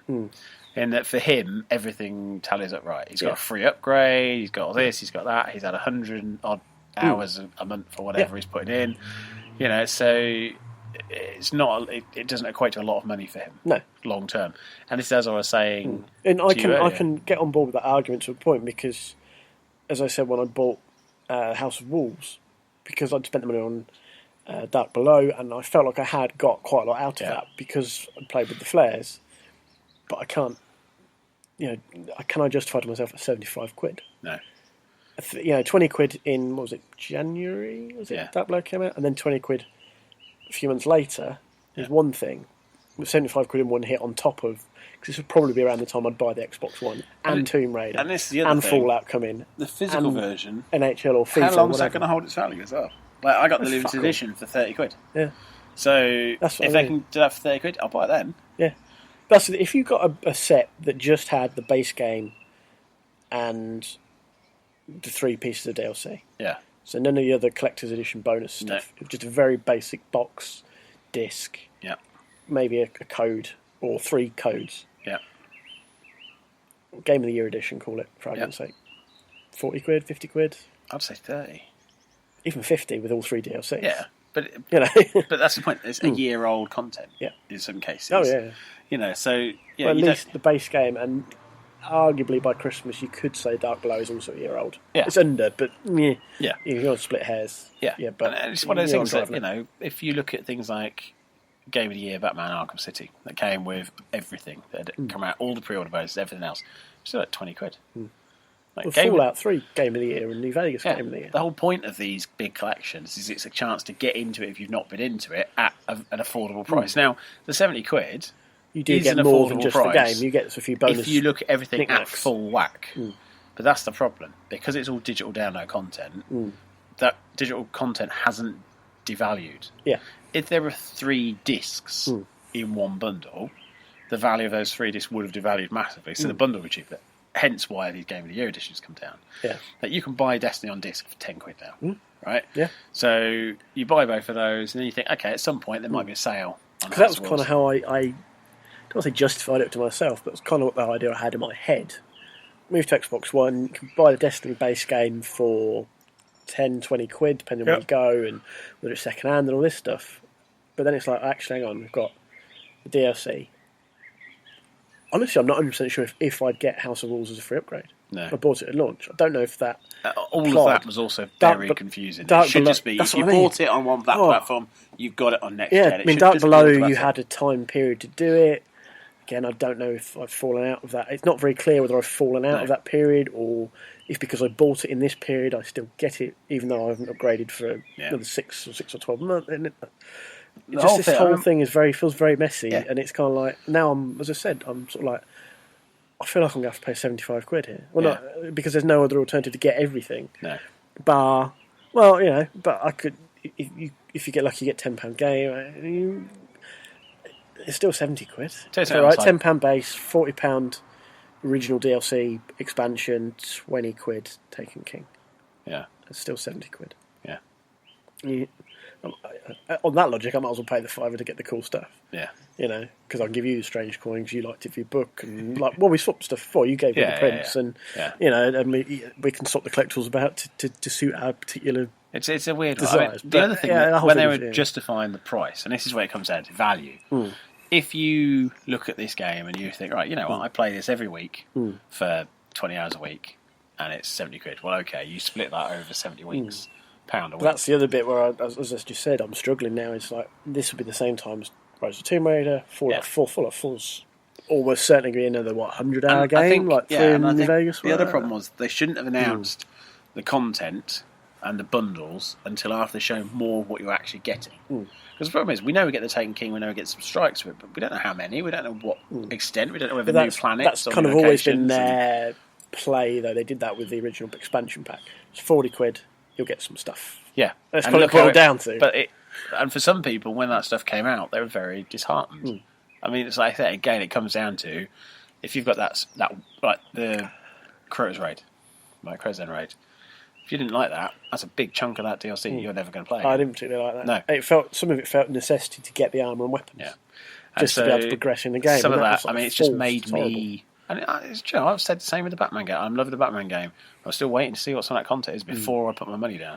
As much as I'd love to go, here, throw my money at the screen, figuratively.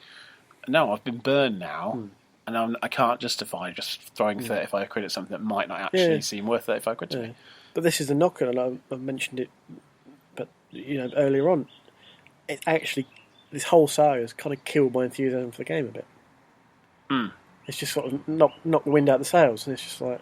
And that's, I don't know if I can be bothered to keep going with this now, because in not even 6 months' time, hopefully, if it all goes to plan, I'm not going to be playing this anymore. No. So why don't I finish something else that I haven't finished on the 360, so I can trade it in towards an Xbox One, or go back to something I enjoy, like Fallout 3.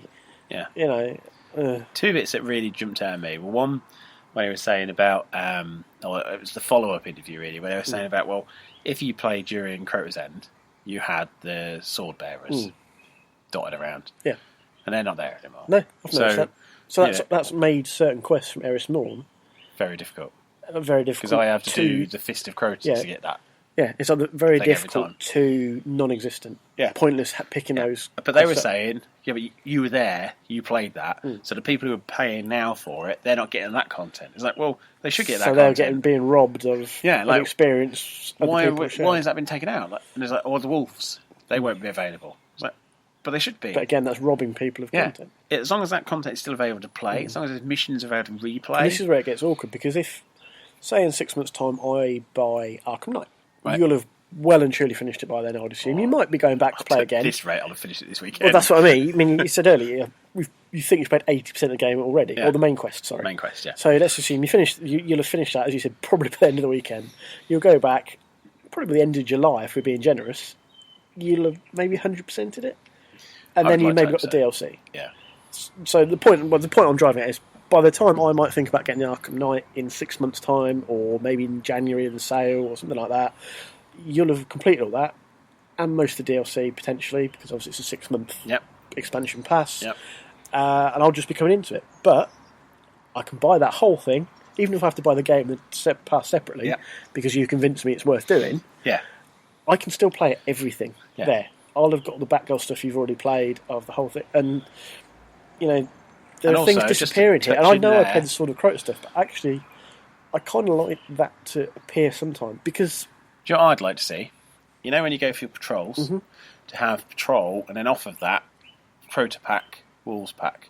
So you can do choose. but you can choose if you want that element in Yeah, the yeah. game, which makes sense. yeah, it'd be perfect. You know, and you can Because replay you do content get you've got, crossovers you paid for. sometimes. Anyway, you get public events clashing with House of Wolves Absolutely.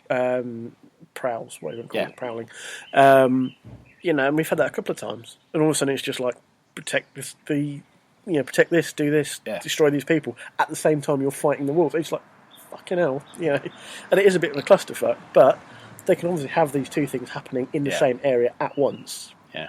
Why- It just annoyed me that they were sort of saying, right, okay, well, yeah. Do you enjoy it? Cool. You're never going to enjoy it. You're again. never going to have it again. And these people who are paying essentially slightly less than what you paid for the whole thing are getting less. And that was their justification. Like, yeah, but they're not getting this cool thing. You might not be getting those shaders this is before they announce it separately. You might not have the shaders those dance, but they're never going to have the wielders. It's like, all right, well, again, that's a shitty solution, really. And the other part of it that really wound me up was the attitude of the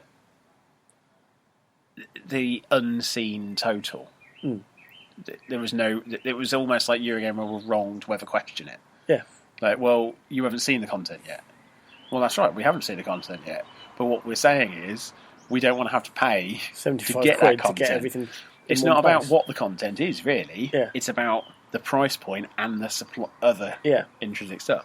So, yeah, the whole thing's just a very weird kind of scenario to have occurred 'Cause I know that didn't you- need to happen. One of the other things that irks people as well is that potentially some folk have paid 80 quid already. Even if they got the digital download for 20 quid, so that's 100 quid on Destiny. Yeah. Other people are going to come in and pay 75 for what they've forked out 100 quid for. Yeah. And you can see why that irks people as well. And it's kind of like, well, And it doesn't come down to, oh, well, you've had a year with it. Well, tough. That's yeah. not the point. I also spent more money on Yeah. it.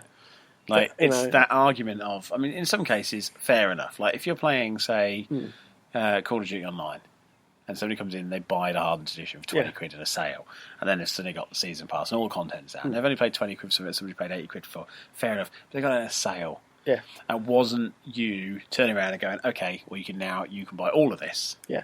for a As lot a less. new release, effectively.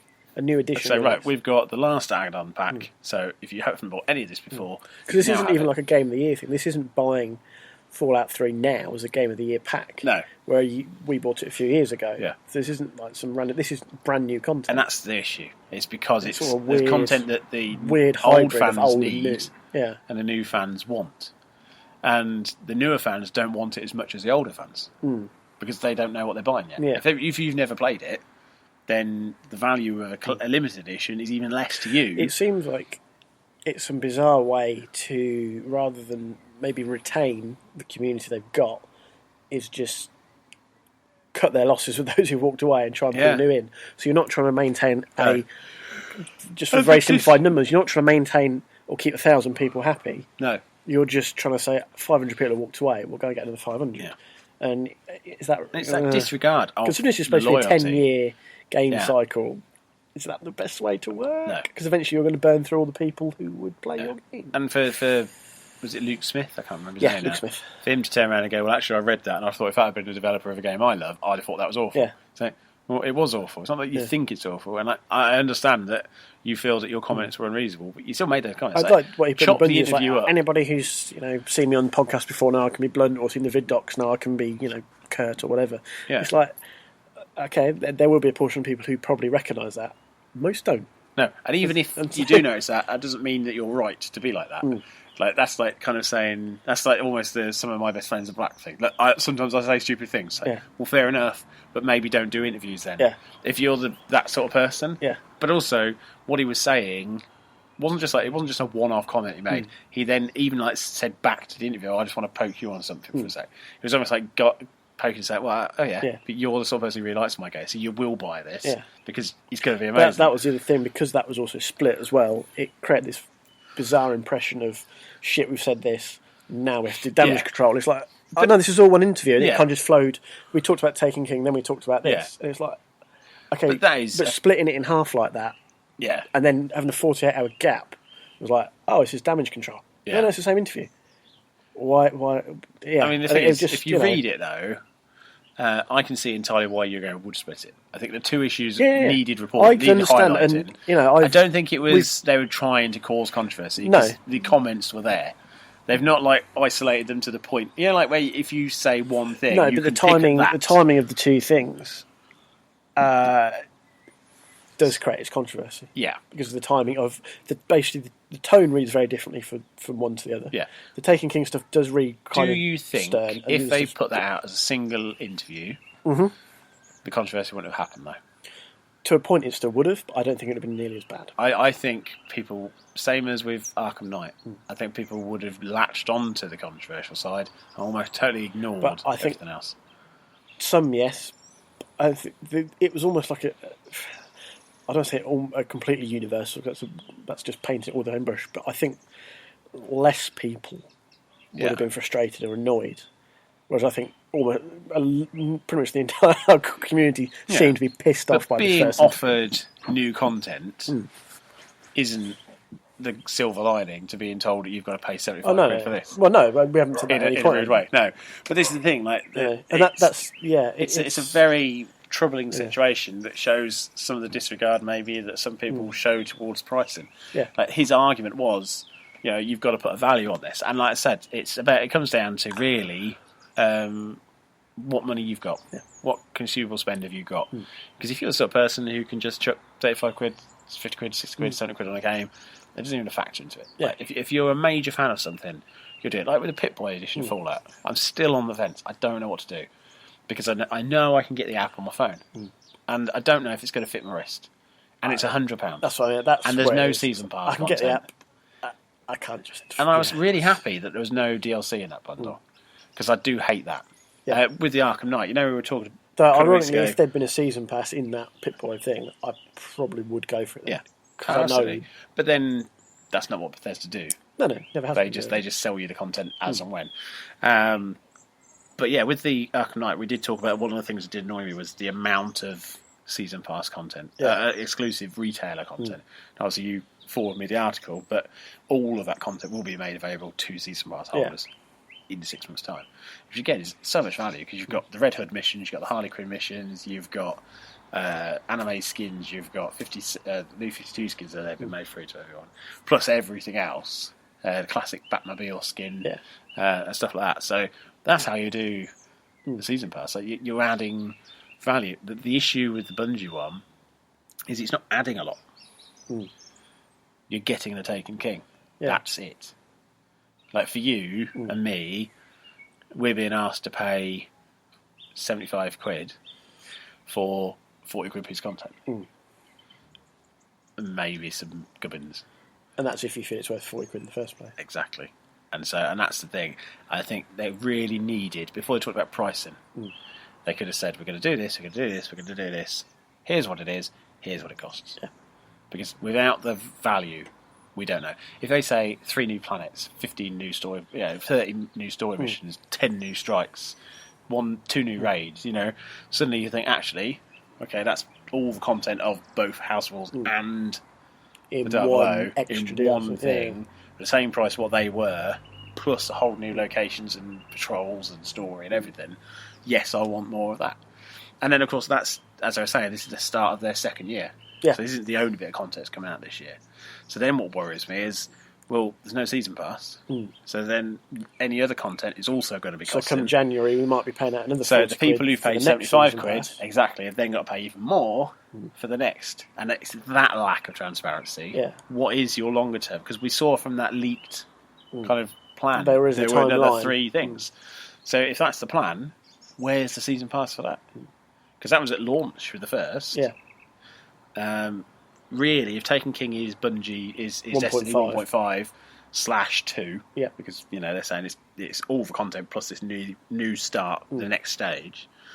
Why are we not hearing more on that front? It's just the lack of information from a company who we're used to having very open door, clear policies. They might kind of tease stuff, but we're not even having a hint of season content because at the moment we're all forgetting something's going to happen in 2016. Yeah. And instead, we're all looking at this £75 edition, and not remembering, well, actually, that's not going to contain anything else. So anybody who's bought the original for 150, say you got the Ghost Edition, Yep. 150 quid for the top whack. You're the sort of person that then buys the big 100 quid edition, 120 quid edition of the Taken King. So you now spent 270 quid. Then there's more content on the horizon as well. And of course, all that will be bundled together into something else at some point. And I can see why Activision would want to get behind it. Yeah. Because there's a hell of a lot of money If it's in there. 10-year game cycle, that's a shit ton of money. But if it's a 10-year game cycle that keeps going, okay, you paid all that, now you can pay a little bit more to have this bit. Here's the next expansion pass. The next expansion pass. And the problem is, I don't want to be cynical about it, because I like Destiny. It's a casual shooter. Yeah. And that's the problem. If this was like a real hardcore Japanese RPG, where people pay 100 quid for content all the time, or if it was Call of Duty with like 4 map packs, and they suddenly said, right, we're going to do another 4 map packs, fair enough, because it's par for the course. But with Destiny, there just seems to be this complete lack of coherent plan. Yeah. Like, season pass, but it's only 2 pieces of content. And it doesn't include the next thing that is for that game. Yeah. But that doesn't come as part of a season pass either. But you can buy it for a lot more. And then there's more content. And then there's this, but this is exclusive on that platform, but then it's coming here, but also being enhanced with new content. And then you go here, but then some take a step back and go, actually, no, you can do this with this DLC. And some content's seasonal, and some content's not seasonal, and some content's time specific, and some download codes are time specific, like my Sparrow design that wouldn't allow me to buy it even though I bought the season pass. Yeah. There's all these weird things that just... I'm surprised that Bungie have kept on that route of madness, but we will see. We will see. I'm sure over the next week or so we'll hear more and more about it, because it's not going to go away that quickly for them. No. Unfortunately. Right. Nearly done. Yeah. We both watched a film. We did. Jurassic World. Yeah. Took you long enough because you work in a cinema. Well, this is the thing. I managed to avoid any spoilers as well, which is pretty magnificent on my part, because at the end of every film, we are supposed to go in, stand inside, wait patiently till the film credits go, open the door, peg the door, turn the lights up. I refused to do that. I was like, sorry, I know what the last beats of sound are for each one. I can do it from out here. It's fine. They're like, you sure? I was like, yeah, it's fine. So, for anyone who's watched the film, the intermission part is when Chris Pratt and Bryce Dallas Howard have just found the orb, the gyro thing, and they're saying it's just going to be a walk in the woods 65 million years ago. And then they go off, and it cuts to when the kids find the Jeep. So it cuts there in the intermission, and at the end of the film, you've got a large dinosaur stomping and roaring. So they're the two. I know that doesn't really narrow it down, but there's a very specific roar. So I knew the two, so I could do that manually. But what did you think? I really enjoyed it. Yeah? I really enjoyed it, yep. I know some people have been poking holes in the science and some of the bits, but it was a good summer blockbuster film. There were nods to the original that I liked. You don't have to particularly engage your brain. It's not a big science whizzy thing. It's much more whiz-bang than the original, but I liked that. I didn't mind that. It was a good monster movie, really. Yeah, and a good Jurassic Park film. Yeah. And I'll tell you something interesting about Jurassic Park, because I'm a massive Jurassic Park nerd. When I was 15, maybe 14 actually, for English, I read Jurassic Park by Michael Crichton as a reading project. Okay. Not a good idea. It's a very violent book. It is. So, me being a 14-year-old and getting quite excitable, I talked about how the scene where one of the characters gets his stomach ripped open and they're feeding the baby raptors. I think it might be Alan Grant in the book. Right. I can't remember who it is, but he has his stomach ripped open and he's successful at that, and all the baby raptors eat him. So I read that out in class, and my teacher told me off, and somebody threw up. And I just thought I really loved the world of Jurassic Park. I'd seen the film, wanted to read the books. Then he brought out The Lost World, which was very different to the film The Lost World. Yeah. Now the two big things, I don't know if you've read the second book. I haven't. Two big things in that book. There was a dinosaur that could adapt. It had adaptive camouflage. Right. So a lot of what the Indominus Rex is in Jurassic World is very much the big bad dinosaur from the book of Lost World. So I kind of liked the fact that Jurassic World isn't just a sequel. It takes elements from the films and the books and the original plans for other films as well. So, for example, there's a storyline in there about the military being interested in the dinosaurs. Now, that's in the trailers. It's there as it goes. The original brief for Jurassic Park 4 was human hybrid dinosaurs. So you'd have like a guy with scales down his back and Well, there face and were stuff. some concept images and Absolutely. models leaked And it before looked Jurassic World came out. ridiculous and stupid. It did. And yet in Trevorrow's Jurassic World, they managed to kind of do that, but without doing that, and it's seeming right in the context. And with Henry Wu, when he says nothing here is natural, Yeah. that was a line from the original book. That when they were saying about, it's not natural to make them male or female. It's like, well, nothing is natural. And it's an answer as well to anybody who wants to pick holes in the science of genetics. Yeah. Well, these aren't dinosaurs. These are genetic creations that are dinosaurs, but they're also something else. Yeah. And I kind of like that it played with all those tropes of what it was to go through. Trevorrow showed Phil Tippett the meme about him being a dinosaur supervisor. Yeah. He showed him that. He'd never seen it. Which seems mental that nobody had gone, hey, Phil, there's a meme all Him about his you. wife must have gone, you dickhead. look at Nobody. this." And Colin Trevorrow was like, hey, have you not seen it? He's like, no. He's like, yeah, there you go. So in the film, he is a dinosaur supervisor again. And so I'm just waiting for the new one. For God's sake, who keeps hiring Phil Tippett? But yeah, I mean, there are bits you can pick holes at. Namely, it's a tropical island with no underground evacuation facility in case of typhoons. Which you'd kind of think maybe there'd be something. Instead, we'll just shepherd everybody into one easily accessible area. But So maybe you explain that away by saying, this wasn't a typhoon technically, so we don't need to get them under the building, which was there. Yeah, but you could also explain it as it's a dinosaur monster movie, and it wouldn't have been half as much fun if everybody got away. It doesn't matter. It's Chris Pratt is great again. Yeah. I don't know if I want to see him in many more franchises though. I decided while watching this I don't want him to do Indiana Jones because as much as he'd be very good, he just seems to be Chris Pratt in everything. Yeah, he's He's still Andy from Parks and Recreation to me. He's just like buff Andy. Slightly more sensible, yeah. Yeah, it's like because the final series of Parks and Rec, he started to buff up a bit. Yeah. And so you watch that and you're like, yeah, that's just Star-Lord. Star-Lord being an idiot. And it's really weird, like this whole... But I like the fact that in Parks and Rec, he would become a TV star by that point. So it kind of did echo the fact that Chris Pratt was now the biggest star of that show. Yeah. But yeah, I thought the level of... A lot of people said it was a sexist film. I don't agree. I think Bryce Dallas Howard's character was braver than Chris Pratt's character. I mean, the only thing I didn't understand is where she learned to shoot so well. I don't understand how she managed to get through that whole film in heels. Well, women, man. Oh, yeah. Women. Yeah. They It just, I don't know. It doesn't seem practical to me. No. Especially the bits walking around the jungle. I can see the bits in the park, because obviously you've got comp tarmac. I've never tried to walk in heels, so I wouldn't really know. Then maybe in the but jungle... surely she'd sink into the mud. Maybe the that's heel a grip thing. Maybe it'd help. Maybe. But surely the heel would sink into the mud. I don't know. Maybe she walks toe heavy. Maybe. Who knows? There is one death that I thought was a bit over the top. It is an awesome kill. It's the kill of the film, I'd say. And there are a lot of articles proposing as to what the character must have done to have deserved that. But we won't spoil that. When you've watched it, you'll know exactly I think what we've we're on spoiled about. several things already. No. I don't think so. I think it's all pretty much... Most people know what Jurassic World is by now. If you're going to see it, you'd have seen it by now. I suppose. And if you haven't seen it, it's a film all about dinosaurs and genetics. So, there's a lot of spoiler stuff that could be in there. Lots of, specifically the nods to the first one. Actually, there's a lot in there. There is a few nods in there. I did like some of the nods they used. I liked Ian Malcolm. Did you spot Ian Malcolm in there? No. Jake, what's his name? Off of the New Girl. I don't watch. Plays the nerdy guy with the Jurassic Park t-shirt. Oh, the guy in the control centre. I can't remember his name. I can't remember his name. I wouldn't know his He's name, got to be on honest. his desk, he's got Ian Malcolm's book. Oh, right. I Chaos didn't spot Theory. that. That's there. And also somebody's reading it on the train earlier on as well. So two people reading that, which I thought was quite cool I to have missed him that. in there. Yep. There's obviously John Hammond. That's a little the cameo. statue. Yeah.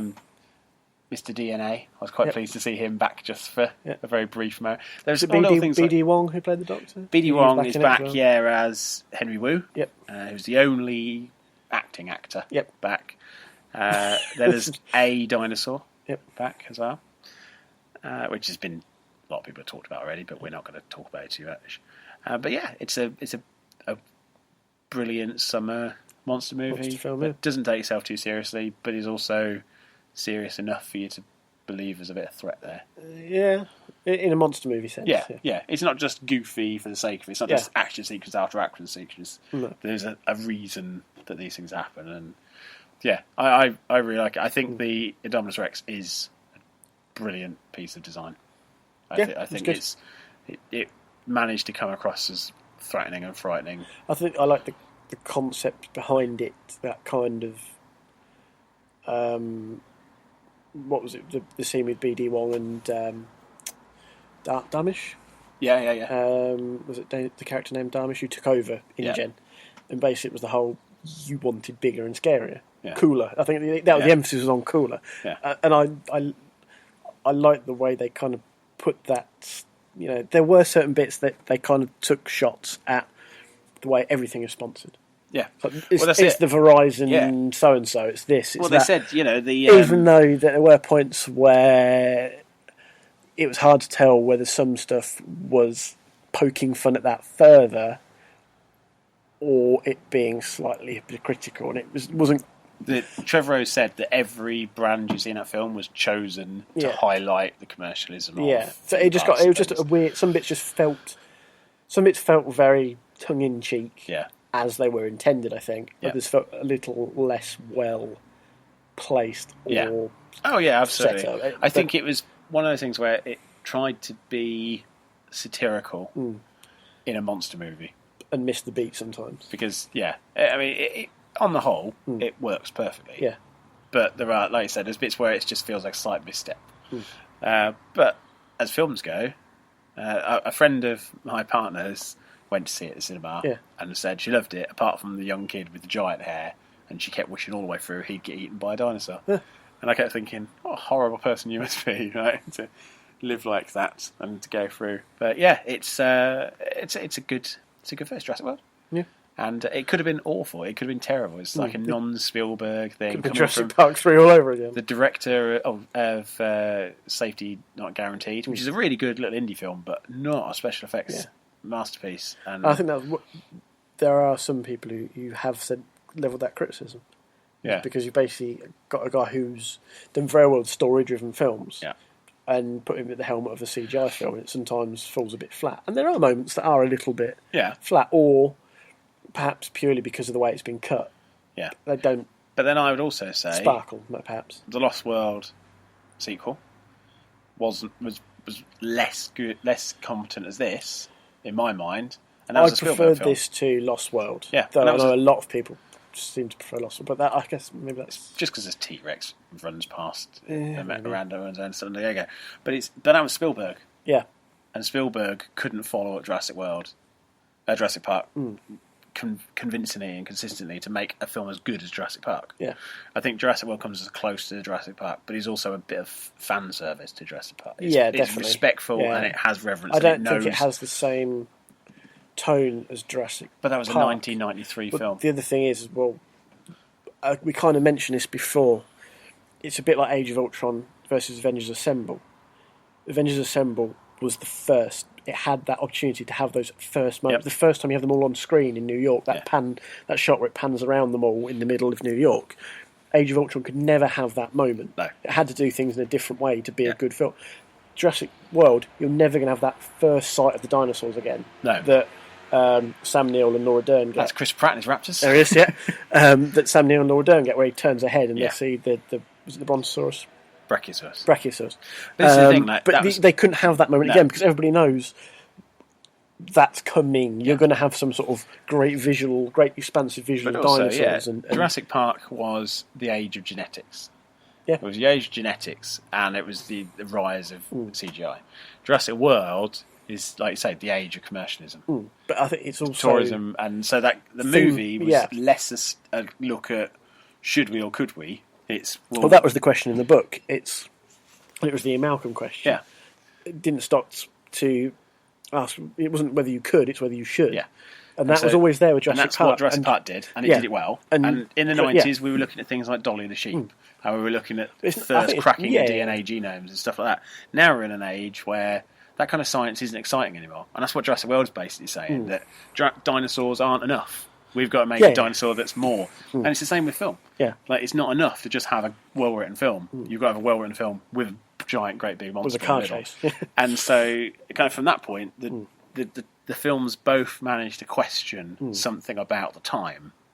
But the questions are different because it's 22 years I think apart. the tone on each is different as well. Yeah, absolutely. I think there's although it's a monster film and inevitably people die, there was a slightly more, I don't want to say jovial, that's jovial's the wrong word. The tone didn't ever seem quite as serious with Jurassic World No. as it did with Jurassic Park. No. It was never quite as dark, despite being a monster movie with people in peril. The tone never seemed quite as dark to me. No. That's not detrimental. It's just maybe the rose-tinted glasses kicked in for some people who loved Jurassic Park so much, and they went in Like I say, with this haze of nostalgia, and then the Jurassic World had that different tone, obviously, because the scale of what's happened on the island alone has changed the dynamic of everything, and it's kind of like, oh, this is nothing like Jurassic Park, or it's not what I envisioned in my head as a sequel to Jurassic Park, and that's they formed in their own head, and that's. But also, this isn't Jurassic Park 4. This is Jurassic World 1. Exactly. And that's the thing. It's a new trilogy, and I think it is a progression as opposed to a sequel. See, I don't know if I want this to be anything more than it is. I'd rather just left it at Jurassic World like this. But I just want more dinosaur films. And I'd rather have dinosaur films under the Jurassic World banner with Chris Pratt, and I would like to see where they go with what they started in this one. Maybe one more. I don't know if I can write a trilogy. See, the problem is Mike says, how do they go on from here, given the events of Jurassic World? Well, I don't know. There's but it won't be a thousand and one ways That's we the can thing. say this is what they should. I don't know. Because I think that was my I'm criticism. concerned about how because they're I gonna watched do the it. trilogy before We're going to I end up watched with an Alien World. versus Predator bollocks thing. Well, maybe we will. But if we do, we do. It's legendary. That's what I said. We've got the potential now for that to cross over with anything at any time, because they said they want their monster movies. They've also now made a prequel to King Kong. So you can have King Kong versus Godzilla with raptors. Yeah. I mean, it's just handy to have all that still as an option. But I would like to see how and what they would do, because the first trilogy, the biggest flaw for me was the first one was a really well-made science fiction thriller. The second one was, let's just have a bit of fun with this now, but also try and make a point about conservation. Yeah. And the third one was, well, people now are looking for extreme sports. It's like everybody wants to push it a bit harder and be a bit more dangerous. And as a result, this has resulted in what's happened here. And it just kept saying, oh yeah, all on this island, go on these islands, go on these islands. So with Jurassic World, it was like, well, actually, we forgot that this was all about having a theme park at one point. So let's have a theme park, and let's do that. And I like the theme park that they built. I think it's convincing as a theme park. Do you know the bit that fell most flat for me was the stuff with Vincent D'Onofrio. Yeah. I thought that bit really fell flat. Yeah. And I almost kind of wish, in a sense, maybe they'd left that for a sequel and gone... Hinted at it. Yeah, maybe, hinted at it. not And then as- that's where you bring Chris Pratt back and going, you've done this before. Yeah. Help us do this now. And then you've got the whole, no, because that's stupid. And they're going, imagine these guys, how many American lives or how many human lives did they save on the back? All this fucking bullshit. That felt, I don't want to say forced in, but too rushed at points. So it never really felt massively credible. No. It felt rushed through. And the introduction early on to Vincent D'Onofrio's character, fine. But then from there on, it's kind of like, go on. At Chris Pratt. And then he's like, no. And then it comes to that point where it's like, well, we're going to do it anyway, and we're going to rush through it, and it's going to backfire. And what was essentially 20 minutes screen time at most for Vincent D'Onofrio is a great actor. That's probably one of his weakest roles that I've seen him in. And it felt too rushed. Gave his right arm for that role. Hey, but yeah, it felt too rushed, and the kind of maybe the threat and the bad idea type feeling of that whole thing never really got a chance to flourish. But it doesn't matter because it's a really good movie in itself. And that's the Oh thing. yeah, like, yeah. I'd recommend people see it. As soon as We- you we- try yeah. and pick it apart, Yeah. you will find flaws. But you can find flaws in every yeah. single Oh, one of Jurassic absolutely. Park films. Like, Absolutely. even number one, Yeah. which is great. Yeah. You just keep thinking, but that made no sense, and I that made think no sense. And my- this is ridiculous. And why would you do that? And, I think I did something little my ratings on IMDb, and as a popcorn monster movie, I gave it an 8. yeah, you've got to compare it to comparable things. Yeah. And like I'm with you. I kind of wished it was just the park went wrong. Yeah. I would have liked it to have just been that. But then at the same time, the park wouldn't have gone wrong had it not have been for X reason. yeah. Yeah. And so the reason they chose the park to go wrong, and then the opportunities that would present, do make sense in that storyline. And as we said, that originally the kind of storylines that were pitched about fit in more with that side of it than what we wanted it to be. Yeah. So it's I would love to see this guy. It's done really well already. I think it's on the way now to knocking Avengers off of its. Already has, isn't it? Oh, is it Titanic? It's after now. Titanic, I think it's after Yeah. Avatar, whichever. But the fact that it's taken so much money, I mean, it's healthy, and I'm really pleased that So the Colin thing is, Trevorrow got it's them. one of those films that taps into almost two different generations. It taps into the ones around Jurassic Park, Yeah. and then the mid to older teens and young adults who they've probably seen Jurassic Park on TV or DVD, but this is their first cinema release Yeah. of well, let's call it a good Jurassic Park film. Yeah, and again, So- that's another strength of it not being number 4, because it comes in with no preconception. Like, yeah. you could just go into this cold. And of course, inflation. wouldn't matter. So dollars and pounds are different. Inflation. Yeah. Bike bumps, everybody. So yeah, on the whole, we give it a thumbs up, I reckon. Yeah. Did you prefer this or Godzilla? I think they're very different films. Like Godzilla, They I think are, was but they're the two biggest, best monster movies we've had in recent years. yeah. I couldn't pick a favourite because I think again, it's like if it was just the Indominus Rex, then I could compare it. Yeah, that's fair. But I think both were loving. Tributes to Tributes their to it, original yeah. as well as modern Yeah. takes on And on it. yeah, I mean, and that was the big thing with Jurassic World, just having that soundtrack from the first one, like having the piano theme back, meant so much Yeah. for me, because even just working in the cinema, like as we've shown lots of films at the cinema since I've worked there, and we've had things like Far From Man and Crowd, and we've had operas and things.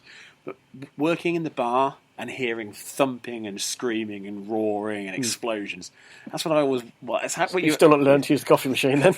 I blew it up this week. Hey! It was amazing. Thumping and roaring and explosions and Apparently, coffee all over my feet. Coffee machines get up to quite a high pressure. It's strange, that. Yeah, and if you don't entirely lock in Yeah. the filter, that will blow off and hot things will go everywhere. Huh. So, yeah, I blew up a coffee machine and Blew it off. it fixed. But the guy who's training me said he's never seen that happen and he couldn't quite work out how I'd done it. But ironically, I can make 3 hot drinks at the moment out of 6. I said to the guy, that's the one coffee I can make. Come with me. So he was watching me while I did it, and there was me going, yeah, this is really easy, patting the coffee down, locking it on, put the cup, and I went, yeah, it's a cup of milk, cup, yeah, boom. Just in my face, like the most embarrassing thing. I'd bragged about how good I was going to be, and then ruined it. But, yeah, no, just hearing all this noise and hearing the Jurassic Park theme tune, and it made me think, this is cinema. This is what I want when I go to the cinema. I want to have that kind of big, bassy experience. And yeah, we've had so many people, even like 11 o'clock in the weekday shows, we've had like 20, 30 people in per film, which is a ridiculous amount of people. And we've had it for 2 straight weeks and we're still booking well. So I'm not surprised people have, it's doing as well as it is. Yeah. There's a thing called C-Track, which is, it tracks all the seat sales. So that's how they work out all the charts. And we have to submit our information through. I was speaking to the guy who does it, and he said, with Jurassic World, the figures are off the charts. Yeah. Like they've seen big. They expected with Marvel films. They expected something with this, Yeah. but not so quick. I thought this would always do very well. But this is the thing. A lot of people go in expecting to hate it. A lot of people have gone in going, oh, God, another Jurassic Park film is just going to be dinosaurs. And then they come out and they're like, You've bought tickets for it, mate. They were like, oh, that was really good. I want to see that again. I mean, we have people come out and book tickets for the next day or next week or whatever because they want to see it again. And we're like, yeah, good. I can see that. I've seen it twice now because I can. And I would if I could afford to. Yeah, well, this is the thing. That's the one bird of the job that I've got. But yeah, it's just a very, very solid first big movie for Trevorrow.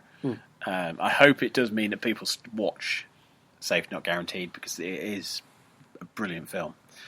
And yeah, I can't. Like I said, I can pick it apart, but you can pick Godzilla apart.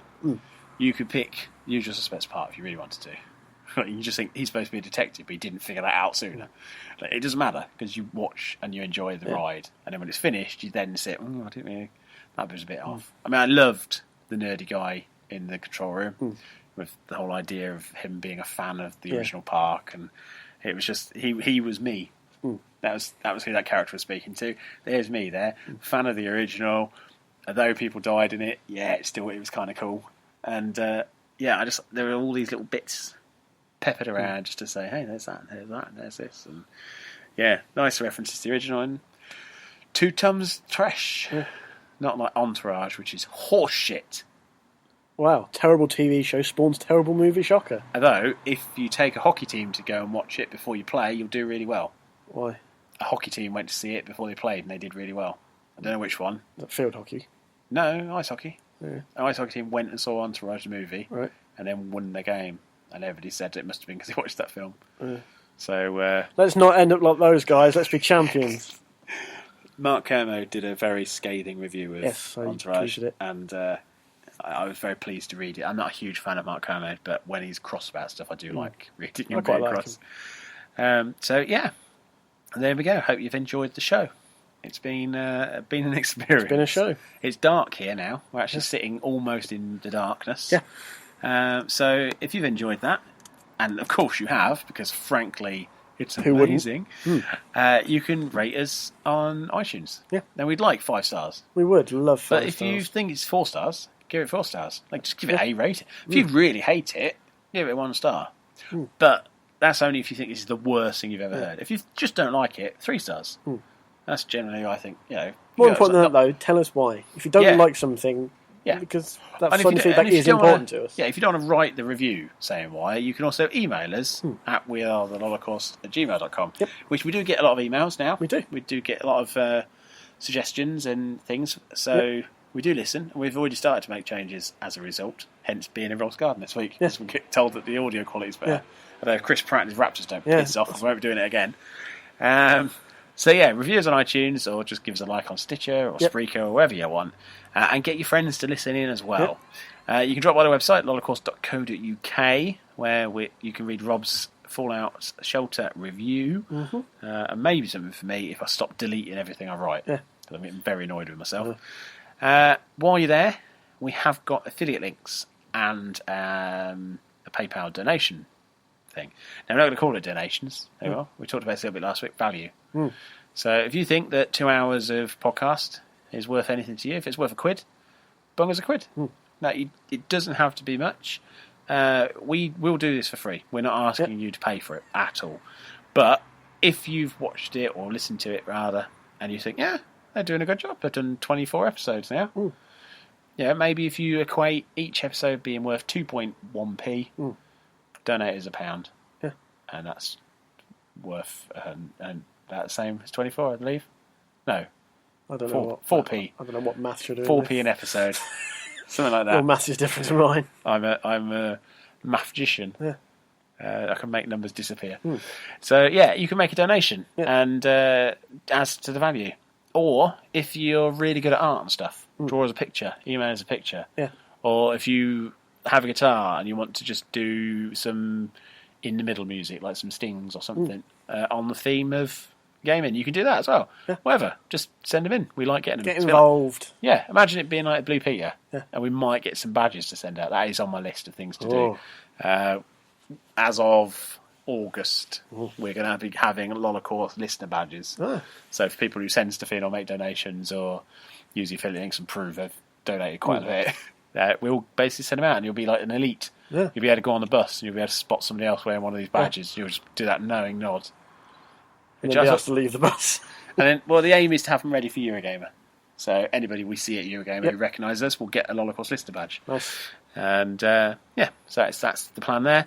Of course, you can tweet us at we are with the letter R, the Holocaust. Or you can follow me, Bouncy Ball with an H after the second B. Or you can follow me at Rob McGregor 35. And you can see us both next week. Yeah. For episode 25. Mm. I've got a funny title for 25. I can't think of anything.